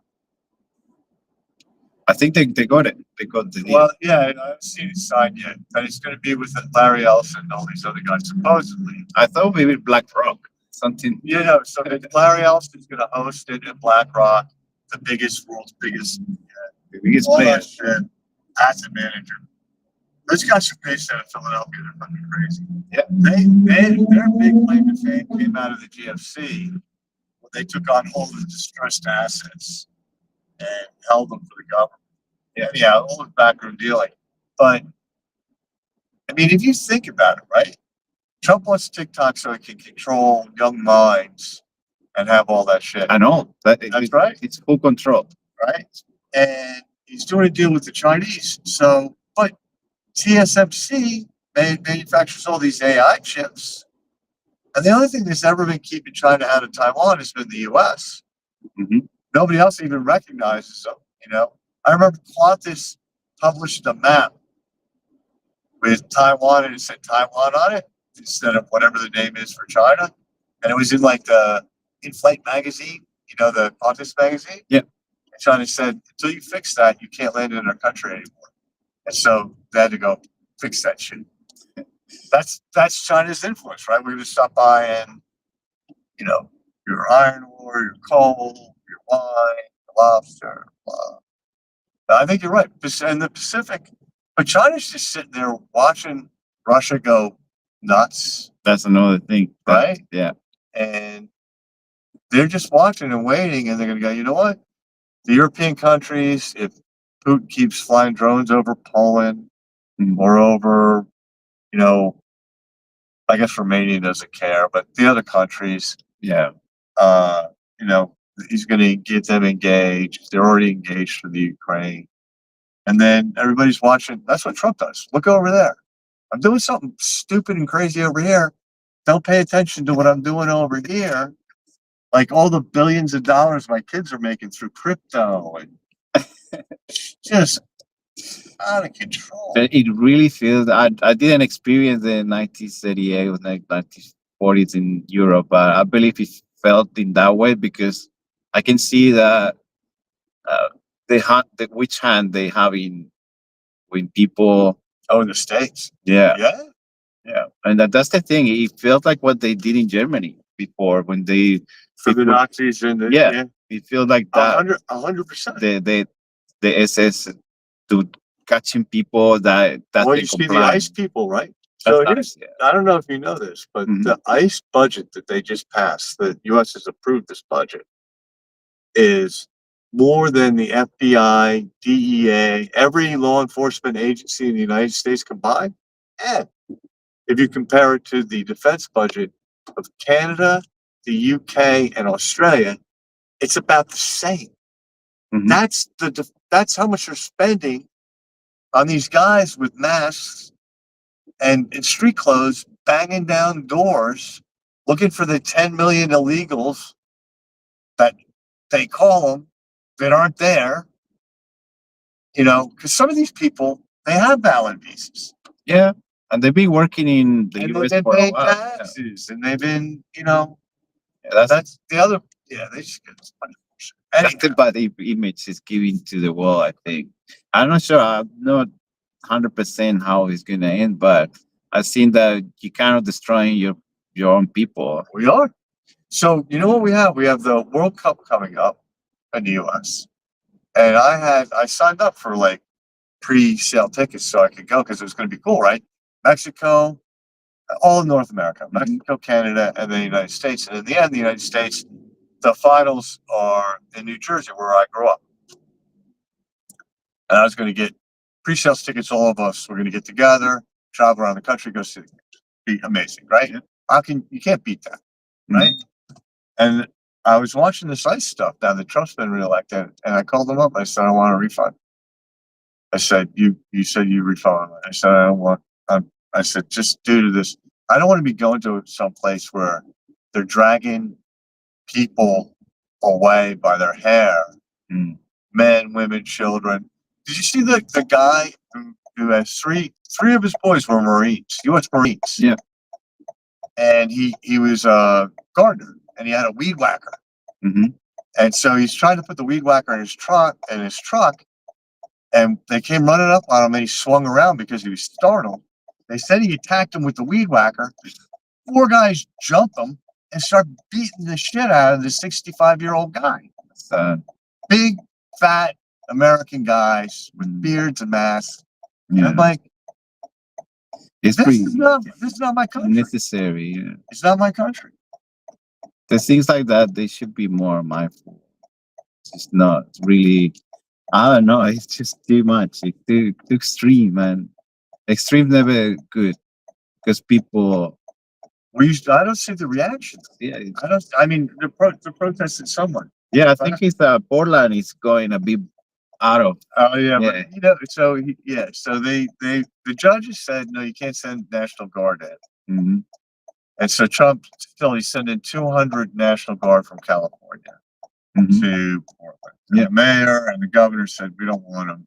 The governor of California said you can't do this. Everybody's suing. The problem with the courts is they have no power to enforce. They don't have their own military. Now Trump's got his ICE goons on the ground, right? His version of the SS, right?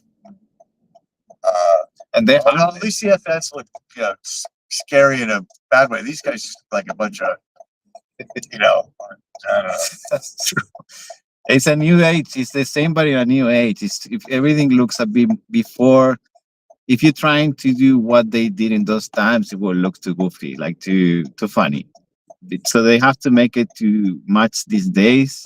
I feel that's what I was saying before about the simulation. Everything we do is the same. We happen, but in the looking of advanced, like technology involved, that makes it even more goofy, but it's just sort of more respectful because it's in the times. Well, no, you're right, because like you said, it's like the frog in the water. You keep doing a little of this. Now people are used to seeing these guys on the streets. So after 9/11, I'm working in Manhattan. There were soldiers, because I was in Manhattan when that happened. I was in the middle of town, right next to Grand Central, over the Chrysler Building. Yeah. Then all of a sudden you see soldiers in the train stations, and you see soldiers, but you never did. You never remember, right? But they were real soldiers, and you knew why they were there. Mm-hmm. Then they went away. And you saw, mass police training exercises and all this other stuff. Yeah. And there's still shootings, and it was still violent. But we grew up with that. You just dealt with it. You knew where not to go. And, you knew where to go, and just took care of yourself. It's not easier when you're younger and you're full of shit. But these guys, they're not cops with a badge with a number. You can report them, right? Yeah. And cops don't roll around with masks on their face unless it's like a SWAT team. Yeah. Right. And their whole excuse is, oh, we don't want these people being identified because then, you can go after them. I'm like, but you need to identify them because the shit that they're doing. Yeah, they do some illegal stuff. Yeah. Unnecessary. Well, they just shot a woman the other day. Now they said that she was armed. But she was an old woman in a car. And I don't know. I think the brutality or violence is Or they're just going to keep getting everybody, inoculated to it. Like just keep slowly. they're creating fear. They're creating the fear always controls people, and that's why not many people do anything against it. And that happened in the last time. And the Democrats, they keep trotting out these old people that nobody can trust them. After Biden, everybody goes, oh, yeah, I don't know. Yeah. I'm glad I'm here. You can see it from another perspective. A lot of people from the US move here up New Zealand. Man, I go back home. It's funny because I went to school in West Virginia, which is about as far away from Manhattan as you can get.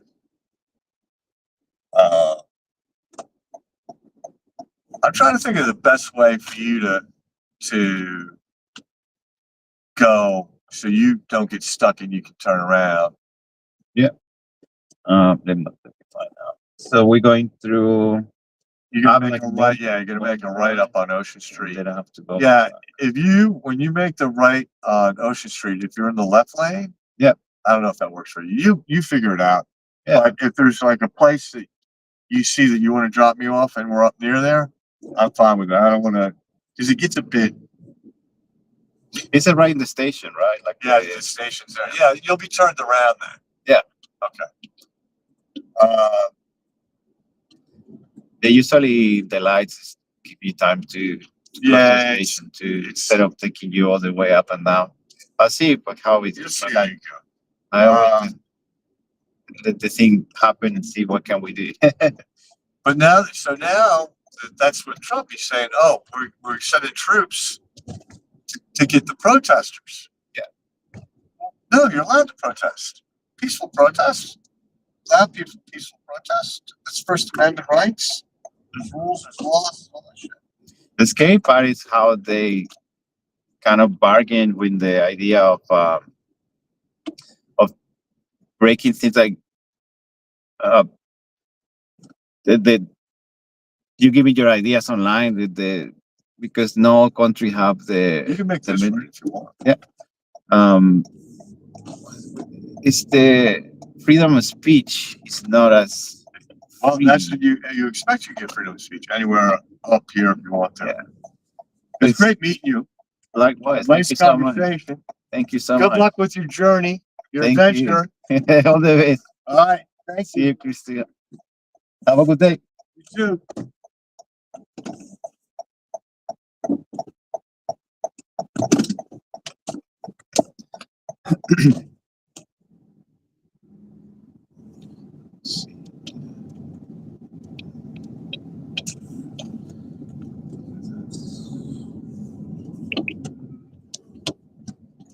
I'm going to do this.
True.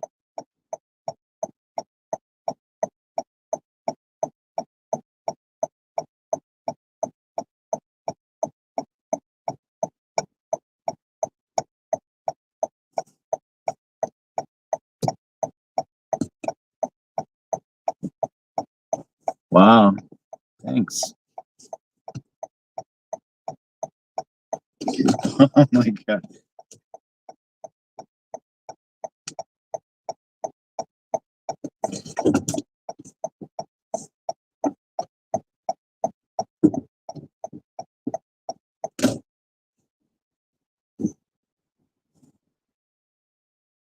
Sweet.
Oh, dude.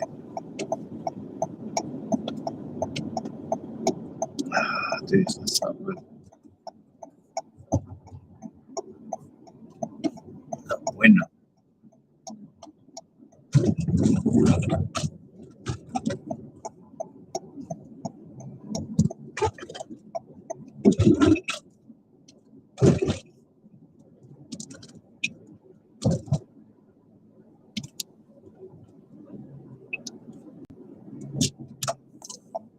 Let it be.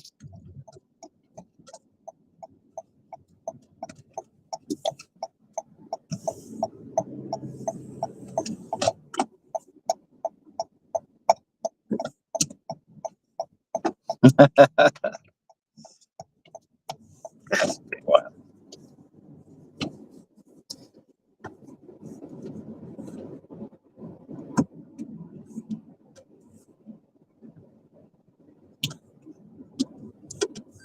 So to get access to the chat Discord, the coin has to reach certain market cap. If we reach that market cap, we'll have access to. It's fair, right?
Makes sense.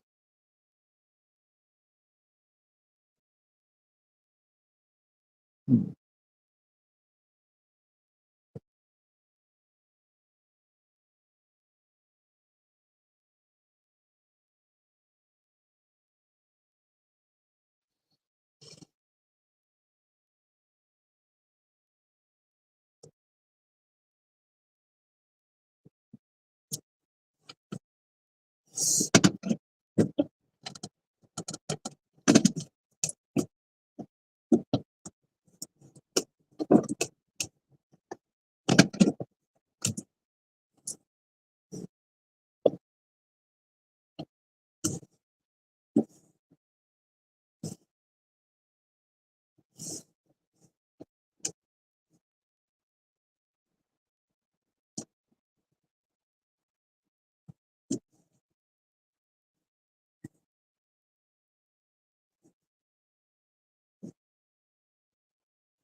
How do they know I'm talking to the?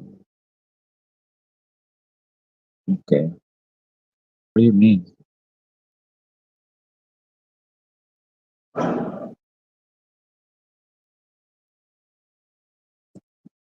So what we have is market cap.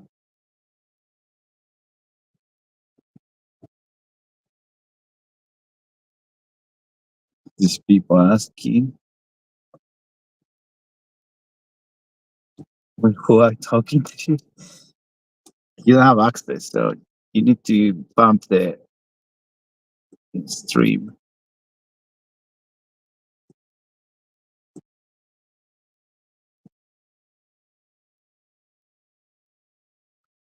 Market cap. But it's up to you.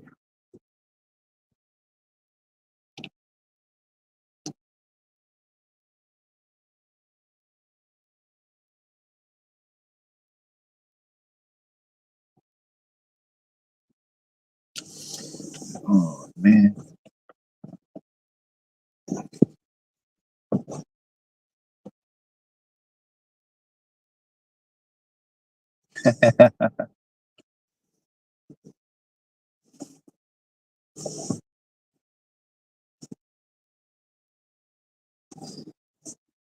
$6.6 market cap. If we reach for 20K market cap, we can open the chat. We have access to the open chats.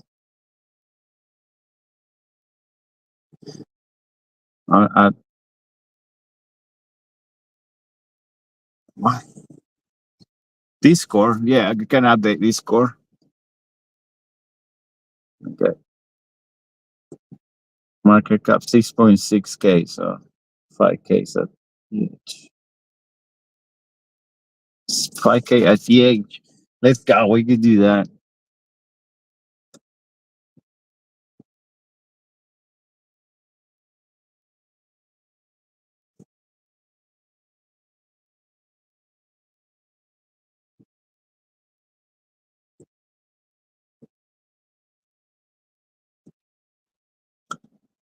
Okay, that's 6.6.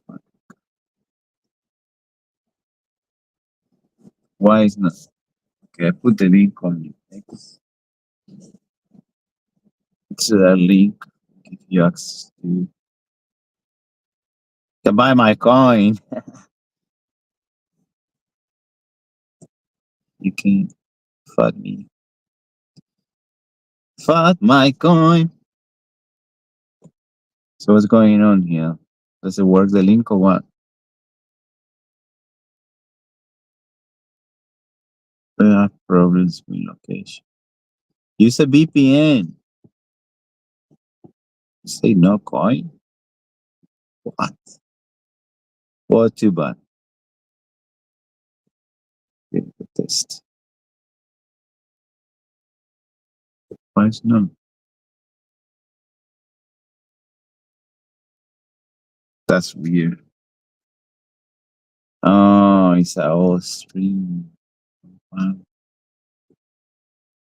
Makes sense. Okay, let's open.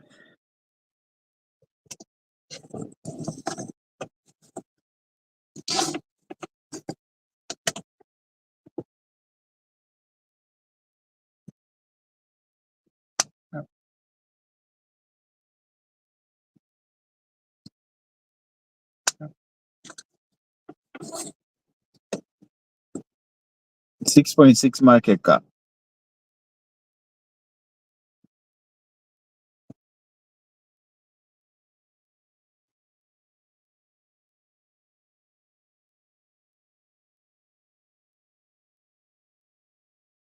Okay, chat's open.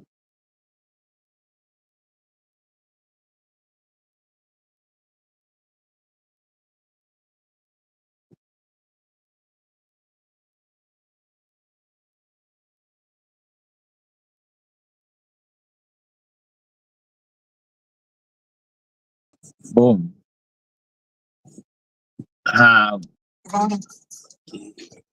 Only 90% of the supply is gonna be raised, guys. Number's gonna go up. Gotta get in now. Don't miss out. Spacesuit just sold. Suit just sold. There are a couple of good black suit red tie ones. Yeah, I was shocked you didn't scoop one. I was waiting for one at point. I was waiting for one at the floor. and they only ever got to like 0.11 or 0.12. I was like, no, it'll keep fucking dropping because I didn't know anything was happening. Ah, gotcha. Yeah, I was unaware. Like, I can't blame myself for that. We can just draw yours in a suit. That's fine.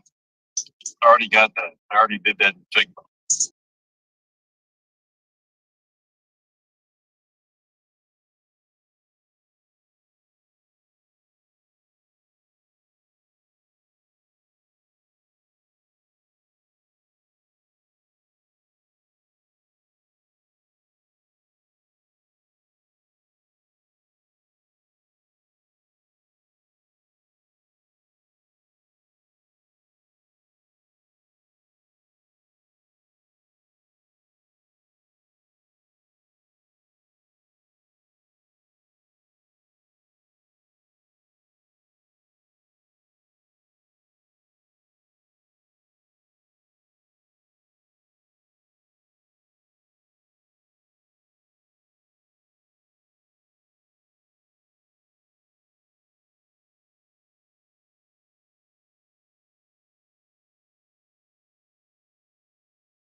Got a play cousin. Are you familiar with the concept of play cousins? I can't say the name of You don't know what a play cousin is? a plate. Play or play? Play, Play, play cousin. No, I'm not. Wow, like Y'all just like really good friends. Yeah, basically, like your parents are with your friends, right? And that becomes your play cousin. But your real cousin is your play cousin. No, it's like a work wife. Got it. Yeah, same situation. I mean, what was it? Because you're really just Which rapper was it that wrote the song about sucking cousins' dick? you're just like I don't know who was that. Wasn't that long ago? Jupiter I introduced a Wait, wallet. no, but we can't It was, go control over the no. it was Kanye. Well, it was Kanye was he. It fucking was. That's why I was trying to gloss over. I'm sorry. No, fuck that. No, fuck that. He needs to be shamed. He needs to be fucking shamed. I wonder how that guy fared in fucking prison after that. Sure, he got the shit back then. Fucking thinking of. That's poor guy. Jupiter. You say that shit about somebody locked up for life. Yeah. Oh, his cousin locked up. Locked up Dang. Crazy. for life, bud. So he just outed his cousin. Yeah, like he's outed that new game. Yeah. Is he okay? Is he safe still? I don't fucking know, but you know there's some motherfucker in there talking about the transit property and dick sucking. It says by that transit property, Kanye just sucked my dick too. Interesting. We Eskimo bro. Actually, I was waiting. Oh, yeah, right. I was waiting for Gob to say something. Oh, never mind. I can't remember what it was. It was a funny joke. By transitive Are you saying the transitive property of dick sucking was not funny, Craig? No, it was. But I was waiting for you to say something else, but I can't remember what it was. I don't know. But I asked something. I really thought you were going to say something. One of those ones. But I was like, I think I know what he's going to say now. No. That was actually funny. That was funny. That's why my brain I was lost on that one, dude. I was like, oh, that's the setup. That's beautiful. We're doing this live, people. Fuck people do it live. Jupiter announced a wallet for desktop. Is it called Bolana?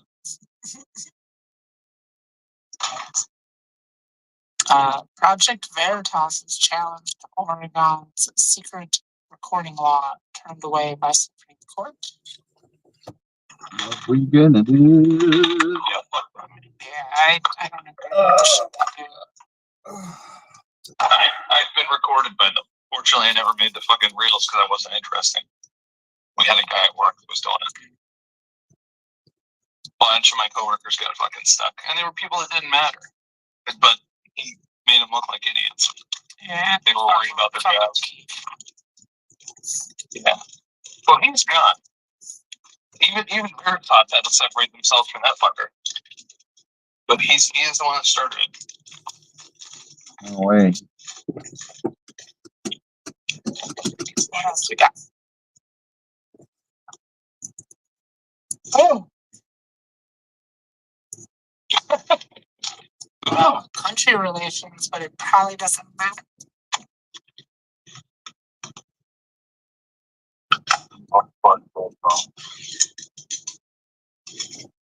I was trying not to cough. I was trying not to cough in y'all's ear.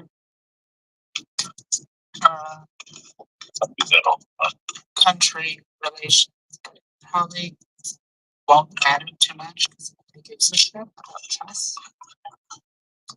USA beat India in a chess tournament, and the our winner picked up the king on the opponent's chessboard and threw it into the crowd. Crazy. Very American thing to do. It's also kind of unsportsmanship, you know. Makes sense. Like I said, I wouldn't want to pocket.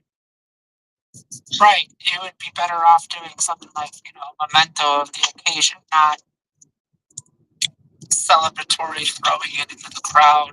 You know, fuck you. Pull out a Sharpie. Microphone drop. Pull out a Sharpie and you put it in it. And you put it in your phone. It's akin to spitting on him, you know, like you spit on him, you know, in ways. I don't know. Anyway. No, No? I don't think so. No. If you're really into chess and someone took your fucking king, It's akin to stepping over somebody on the basketball court. okay. Right. Okay. Spitting may have been It's not too much. it's a bit too, you went a little too far.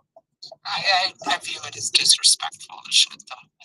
Yeah, no, it's disrespectful. Fuck. It's not. Like, it's not. Yeah, it's not. Especially for such a demure sport, right? Yeah. Like, yeah, completely disrespectful. I posted it. Absolutely. It was a kid like, Carnegie Mellon cunts, and then fucking threw it to the crowd. My God, I didn't think about Moving on. Live action Polly Pocket movie is moving forward on Amazon.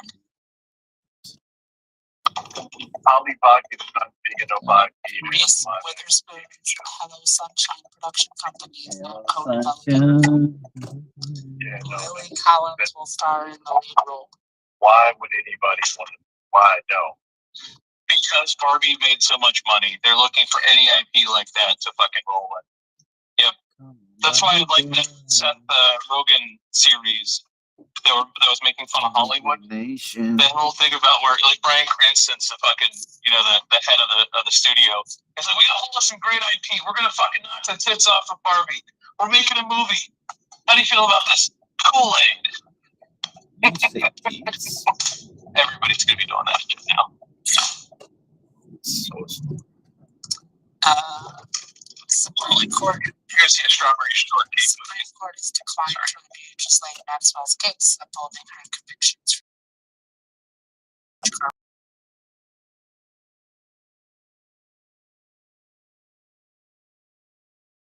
We have now had in the past 2 weeks, we've had 9 homes slip in North Carolina.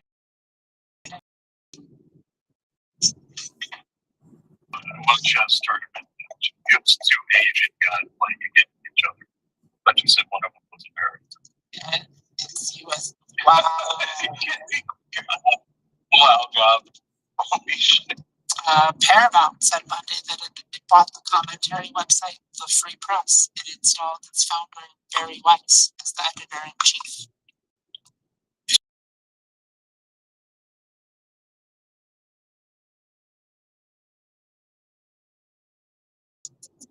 That is crazy. To the mind. Man on trial in Albania shoots judge dead in court. Oh, that's fucking baseball. I'm not talking about the dead judge in Albania. Goblin Town under Well, Now take a look at the next photo. checks. Yeah. Next copy. Yeah. It is though. Check out Friday. Yeah. Okay. I can't look at my phone right now. What am I missing? You're missing going to 21 again. A list of better collections that are on checks. shit. PayPal introduces 5% cash back on buy now, pay later purchases. checks out. A Senate Democrat report finds that AI could erase 100 million US jobs. You guys hear me? Yeah. Yes, sir.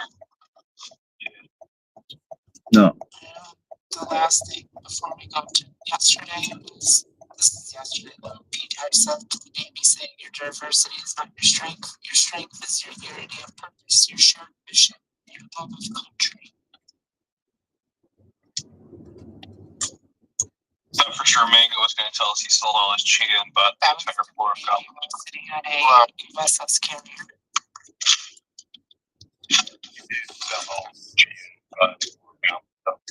And then he sold it to the my Kia that I had on exchange. That was an immediate 2x though. Which you bought yesterday and sold today into the bot. 2.5.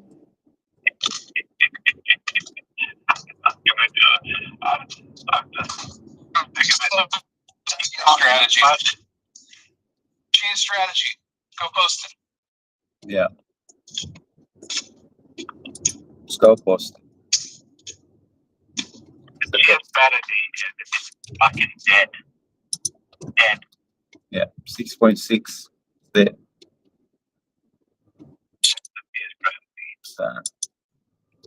Be crabby. That's it. Wow. TFS. 420. 420. By the Diamond Exchange. Sharps Exchange in the back.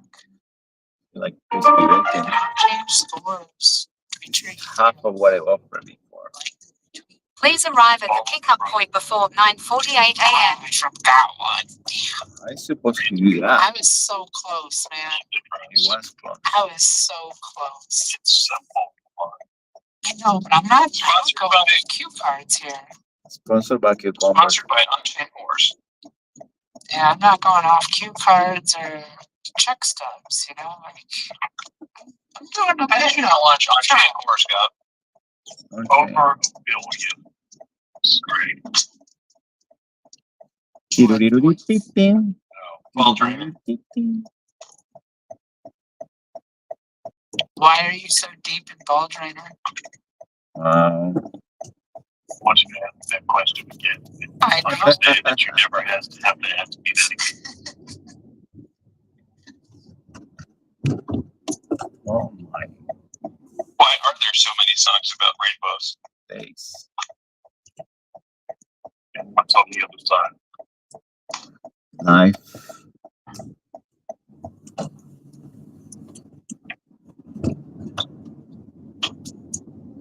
Puppies.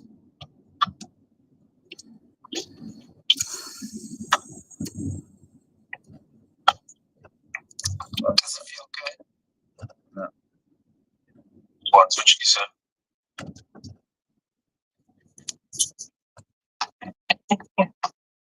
I'm done. I'm done.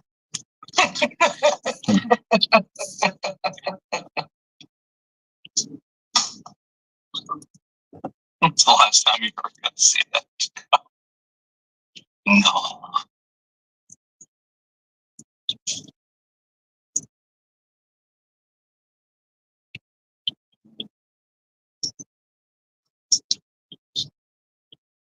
Hello Kitty tattoos are real red flag. I mean, why? Where? I can post it. I have to look away. It's a red flag.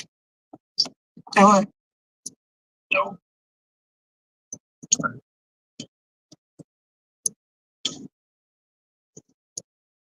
New stuff. Oh man. I'm just now seeing that mud tooth post. That is brutal.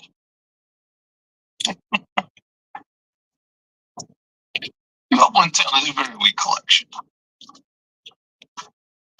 Very weak.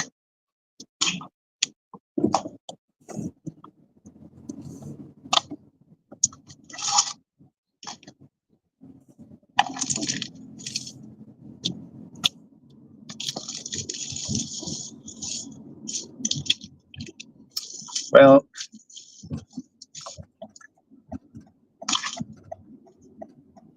the Kabbalah. Oof. Let's go. Thank God for that. Aging that upside down reading shit straight fucking with me. I thought you guys had a stroke. Almost. The fuck?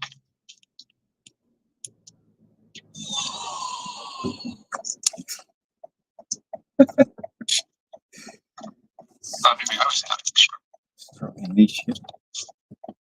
It's like Stroke this.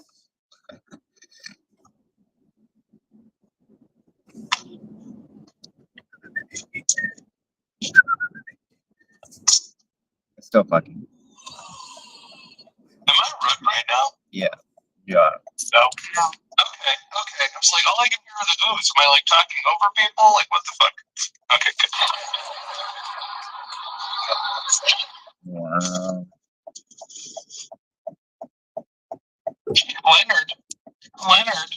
Leonard. Leonard.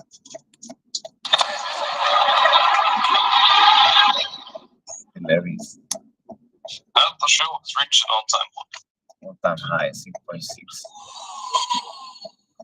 What? God, finally fucking found the soundboard after 3 years. Got any iPhone? You must have gotten off of that iPhone 5. Do you hit the screen button? Do you have to rug your own space? Okay. Please don't. I have the headphones. Oh my God. Just let me know before you do. Just let me know before you do.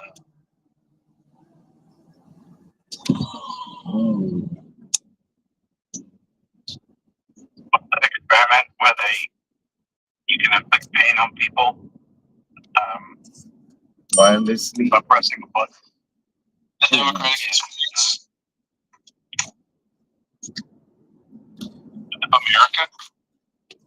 No, but basically they realized human nature About was to arrive at the somebody could hurt destination. someone. Please choose a safe place to park. And then you like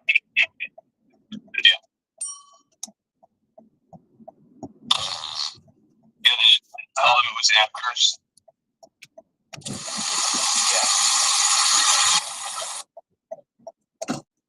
We'll give you another $100 if you turn that up to 10. They're screaming already.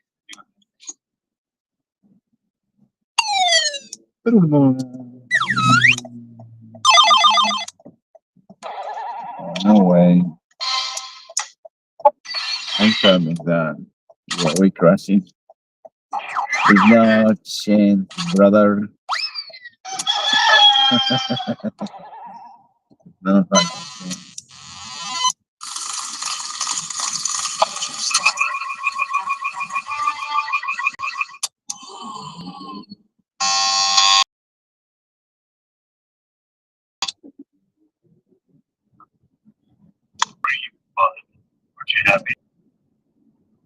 You're leaving the pickup point.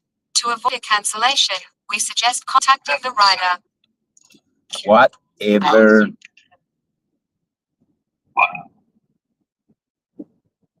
.com. Whatever.com. I'm not crossing the road. Like a chicken. I need to. I have to. What a space rack. I racked the trip to. Yo, you're not driving a trailer, brother. Honestly.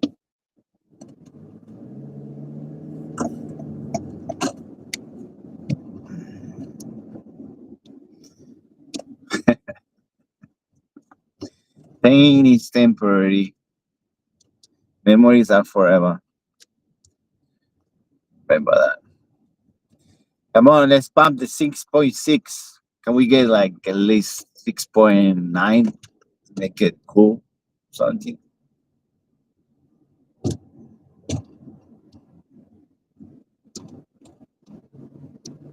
Pump it. Pump it. I believe 6.6 micro cap. What is this? You joke or what?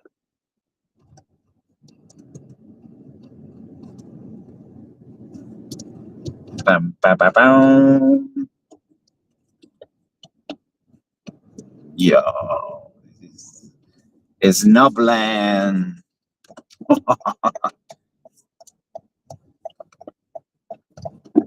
he's only an advisor, I guess, is how I would say it. But anyway, I love it. So he's got employees referring him as the boss, even though he's an advisor. It's great. So like you can catch people when they're truthful, but it's contemporaneous, like this one like 9 months ago. So yeah, it's great. I mean, he's gonna give the people what they want, is he not? I mean, he's pushing B&B he's posting every day is like B&B is up another $100. Where do you think a lot of that money's gonna go? Probably to my backs, to be honest. Yeah, it's family friends. Right? Yeah, I was You in Chicago selling fruits is gonna do it. I was Building an Alien Friend strategy. Don't That's do what that shit. Fucking How many do you have left? I killed every alien friend at over fucking $7,000. I didn't. I bought the top. But you know what I was thinking he's gonna fucking buy, bro. You know what? They didn't go to $7,000. They did. I sold the lowest. I had 50 of them, and I sold them all over 2.5 ETH. And Alpha was like, "You're gonna fucking regret this, bro. Evolution." I didn't say you're gonna regret it. I said, bro, why are you folding on a homie? That's what I asked. I was like, bro, That's absolutely not what you said. bro, we can get back into it. Like, bro, I'm coming. Hell, like we can. I don't forget. I have a decent. Just not fucking started all I don't know his community. It's 2021, by the way. Alien Friends versus creeps or shit. Yeah, I'm just going with a funnier version now, Alpha. Like, it's just like it's like, you know, when people ask if I sold any clones, I'm like, no, I never sold my clones. You know what I mean? Like, it's just funnier that way. Like, yeah, I sold most of them except for like 7 or 8 of them, but like, fuck. I also had a question for Aldo. Wasn't it Aljo? Like, all of them up, if I remember correct. No, he didn't. He didn't buy up my shit. I literally fucking just left like fucking 40 of them, and then fucking said this was gay. And then he came in because you were crying, and he was like, "Don't worry, I got money. I'll save it. I'm about to buy 55 million of these things." And then he bought like the expensive one from the last drop. And you were like, "See, bro, we love you." And I was like, "Yeah, guys, fucking yeah." And you were like, "I love you anyways." Like, all right, cool. Yeah, well, he's bumping up faster now, so fuck you. You do, bro. He's bumping up Harbour bags. He's still around. I don't think an Aster bag, bro, and he can't pump up shit when it gets to a coin that big. Let's be honest. Yo, that's so real, man. Like, yeah. Yo, I listened to Ultra the other day for a bit, and I was like, fuck, man. Now I know I used to just fucking Bill when he started talking. Nice guy, though. Fuck. Extremely, like, for those. That guy was super weird. Oh, hell weird, bro. Like, I don't, like, yo, how do you, like, you have enough money that you go see a therapist. Why are you fucking weird bitch on the internet, brother? Like, I don't, like. He kept asking to like get us to fucking thing. What was NFTs? Just like, you know, we're not gonna do it. He felt some type of way. I don't know. It's just like super. But we can tap into that in a different space. XPO's that, bro, everything's running. Even Astra's fucking running. Even Rent's fucking running. Useless. Like, what is XPO? Mine is not running. 6.6 market cap. No one buying my fund. I'm sad.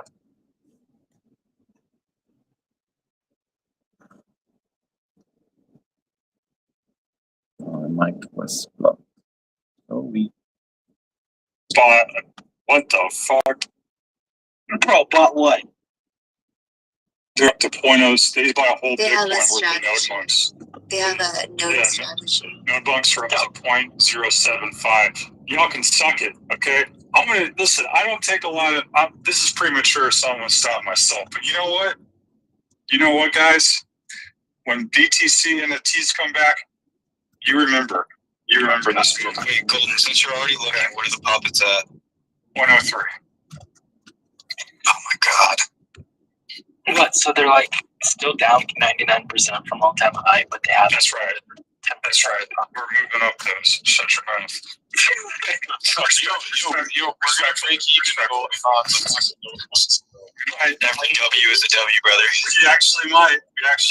Bro, I'm so stoked about this, man. These node bunks at week 9 BTC floor at a point. Don't remind me. Pirate code came in my fucking DMs, like trying to be like a good friend and tried to fucking show me on buying a node bunk at fucking 0.92 or something like that. He's like, ow, you will understand, blah, blah, blah, blah, blah, blah. Like, and I didn't really even understand what he was saying, luckily, but I wasn't going to buy it either way. But yeah.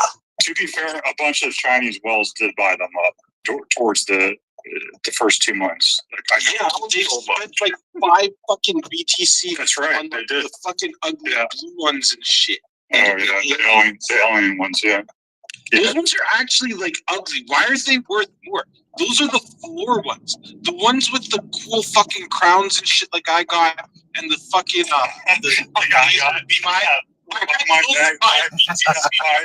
my bags, right? Sure, that's what you're saying. Bro, every time, bro. I get you, bro. After what I went through being like financially molested by Artifact, every time, buy my bag.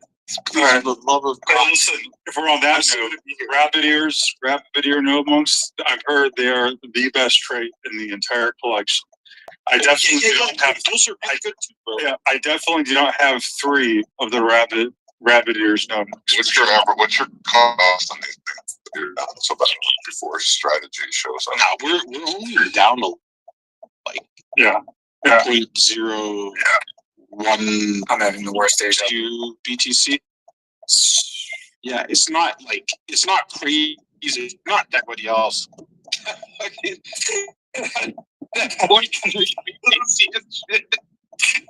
That is true. Remember when you told me you're like, we should grab you, bro? We had all the time in the world, but we're like, no, these are gonna go to more than 1 BTC. Well, you're down 0.01 or 0.1. No, 0.01, bro. 0.012, I think, because I think the most I paid for one was 0.045 or 0.0.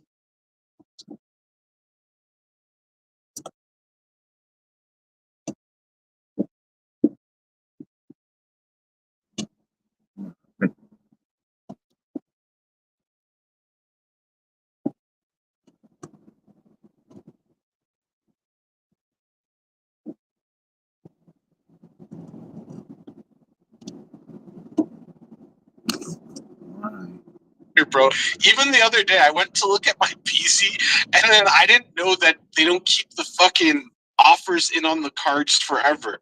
Because I was like, yo, I need to fucking do the gotcha thing. You know what I mean? And I needed an extra $6 and I just didn't.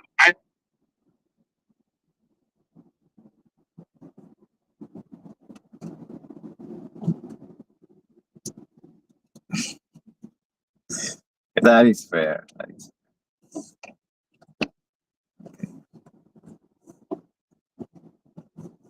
like, oh, you're on Vigils. But yeah, they got fucking active offers. Like, bro, it's been like a month and there's still a fucking $600 offer on one of these fucking cards.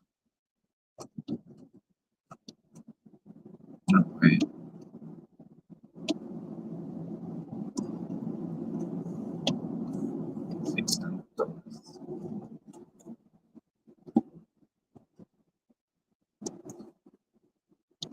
I think I'm ragging. I'll be right back.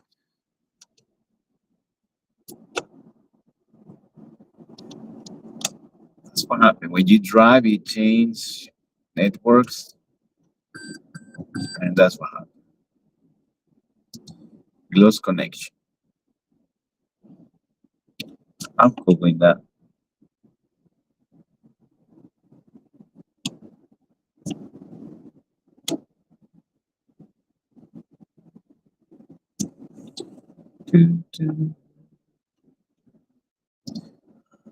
I guess we gotta follow the signs. Never ignore the signs. Wait, you weren't the one begging. Dude, stop, bro. You were just a part of a scandal last week. You were just a part of a scandal last week, bro. Chill, dog. Be yourself. Some bitch you are known for years. That you were paying for. Dude, chill. You believe the shit. Say I love you. You believe that shit. There's no way. Wormwood, hey, the one thing about Wormwood, he might be retarded. That nigga don't be lying too much, bro. Stuff like that, bro. What? Dude, I'm serious, bro. No, it's not, dude. You're actually insane if you think that. I'm still laughing. Why I am on like CT random. Let me get some of those. And like guys are posting their pictures like flexing chest. with the 2 guns in the waistband. What's he trying to prove, right? What is he trying to prove? Like, No, there's not like, bro. If that was like your real picture, you're not good looking, but you're still better than a weird fucking.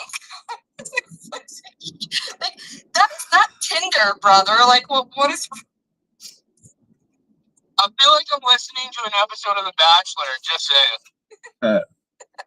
dude, I didn't get the rose, bro. That's crazy. The mother curious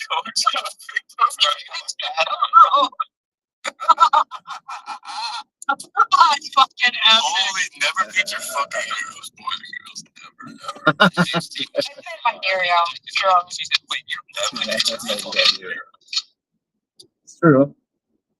You guys are fucking crazy. Oh, man. How you feeling, buddy? Just making sure that. Okay, more boys. Like, let me rate. No, you're just trying to give us a hard time for dogs and pictures. All right, you're enough. My point. I dogs like brother. Like, what the fuck? Oh, yeah, you dogs. Me too, though. My boy Curry over here he has to tell us. What is it, Curry? Oh, yeah, Curry. She was definitely Curry, bro. Fuck, Curry's the chat. God damn, I forgot about that. Fuck. Never mind. Our conversation over. Gosh, you get no more dogs. We go back to developer talk, please. Thank you. We did one of you doing the Mexican pose with the squat on the rock. That one's pretty good.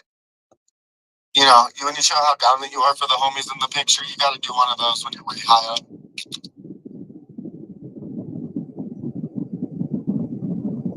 In my autism hat, it must be hard for you too. I actually straight autism hat. Come on, bro.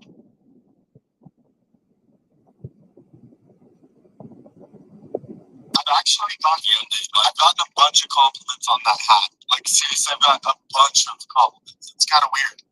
And now when I wear it, I feel like, I don't know, I was not looking for acceptance among people wearing it.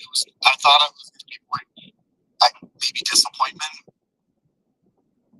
I don't know, expectations are weird. Hey, you're wearing that with me shirt.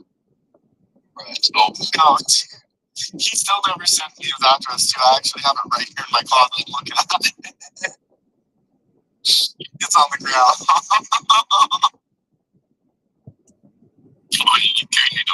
No, dude. It's, I don't even think I can do like a joking picture with that, dude, because it's gonna get, it's gonna land and shut it. Oh. Those fucking things, dude. The crazy. Oh my god, dude, please.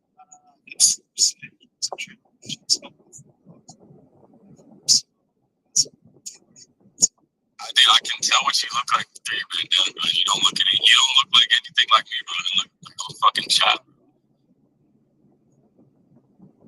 Yeah, brother, I hope I don't look like you, and then I highly encourage you to grab protein powder and drink some of this shit. Get the fucking rich from sometime. Fuck me. Get up with some tea at least. Nigga eats bagels and fucking biscuit for breakfast. Any boys right now, if you're so tough about it, then. Bro has a whole computer set up. That's how I know the nigga will leave his house. Come on, man. Skinny boys. Skinny boys. Oh, God, dude. Skinny. I do not be able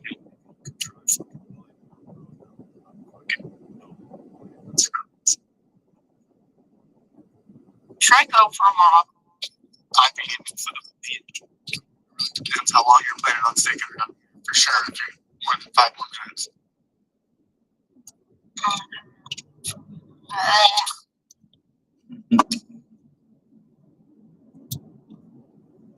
So how many does it take to What? What? What are you saying? They're like, you're speaking like you forgot to, or like speaking. I didn't know I didn't think you'd pick up on that. I thought your English was a little shit. Fuck, my bad. You went, hey, Bro, I'm Polish, so. You asking how from because she got beats. Bro, Oh my god. I can drink a fucking 1 liter of vodka and I can be okay. So Right now, hey yo. what the fuck are you saying? Hey yo, Nate, let me shit and send a picture to you because I didn't even get on. You fucking. Don't do that. Don't nobody do Okay, that. I need to. Oh, suddenly you cannot stream on the fucking Twitter Spaces. She used to send me like a piece of shit like every day. And I used to like to try and gab you some motherfucking and she like tries to it's like a boil. I understand that like you think that's a natural thing, like buying people like pictures of shit. Like bro, I just take a shit and look at it for what's looking shit. What do you mean? I just find the story funny. It don't Yeah, have I find it like critically. it don't have to be factually fucking true. It's kind of crazy. Why don't you just run with it? Like, yeah, I'd be paying for it. I see bro, like the fucking It's fucking hilarious, dude. I mean, if anyone was a fucking proper brain cell, yeah, I mean, yeah, you're not doing that shit. I would hope. I mean, listen, dude, city. I mean,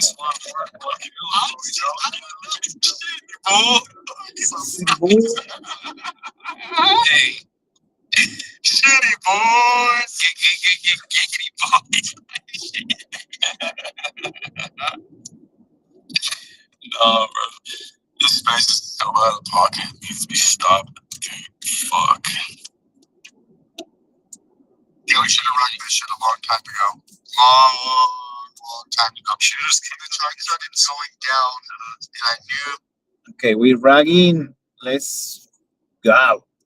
Let's go. Let's go. I think we call it a day. Okay, my lady, just tell me. Let the people know in the chat that we're leaving for the day. We're ragging the system. We just wait for the next one. The market cap is 6.6 on PAMFA. So if you want to get through the chats and everything, the market cap has to get higher. But let them know we out. Tell them that we finish out for the day. Call it a day. Listen up, you degenerate chatworms. Today was wild. We just turned the whole market into a circle jerk and a glory hole at the same damn time. Pump Fund's sitting pretty at 6.6p market cap like some smug-ass cuck who won't nut. So if y'all want to actually see the next coin moonshot instead of just sniffing our sweaty ass wind, you better pump that shit harder than your mom's OnlyFans. We out, bitches. We cashed the fuck out, left y'all with blue balls and a single-use dildo. Tomorrow, who knows? Could be rocket-fueled cum shots or a total ass-blasting recession. Either way, we already won, so sleep tight and dream of us railing your portfolio sideways.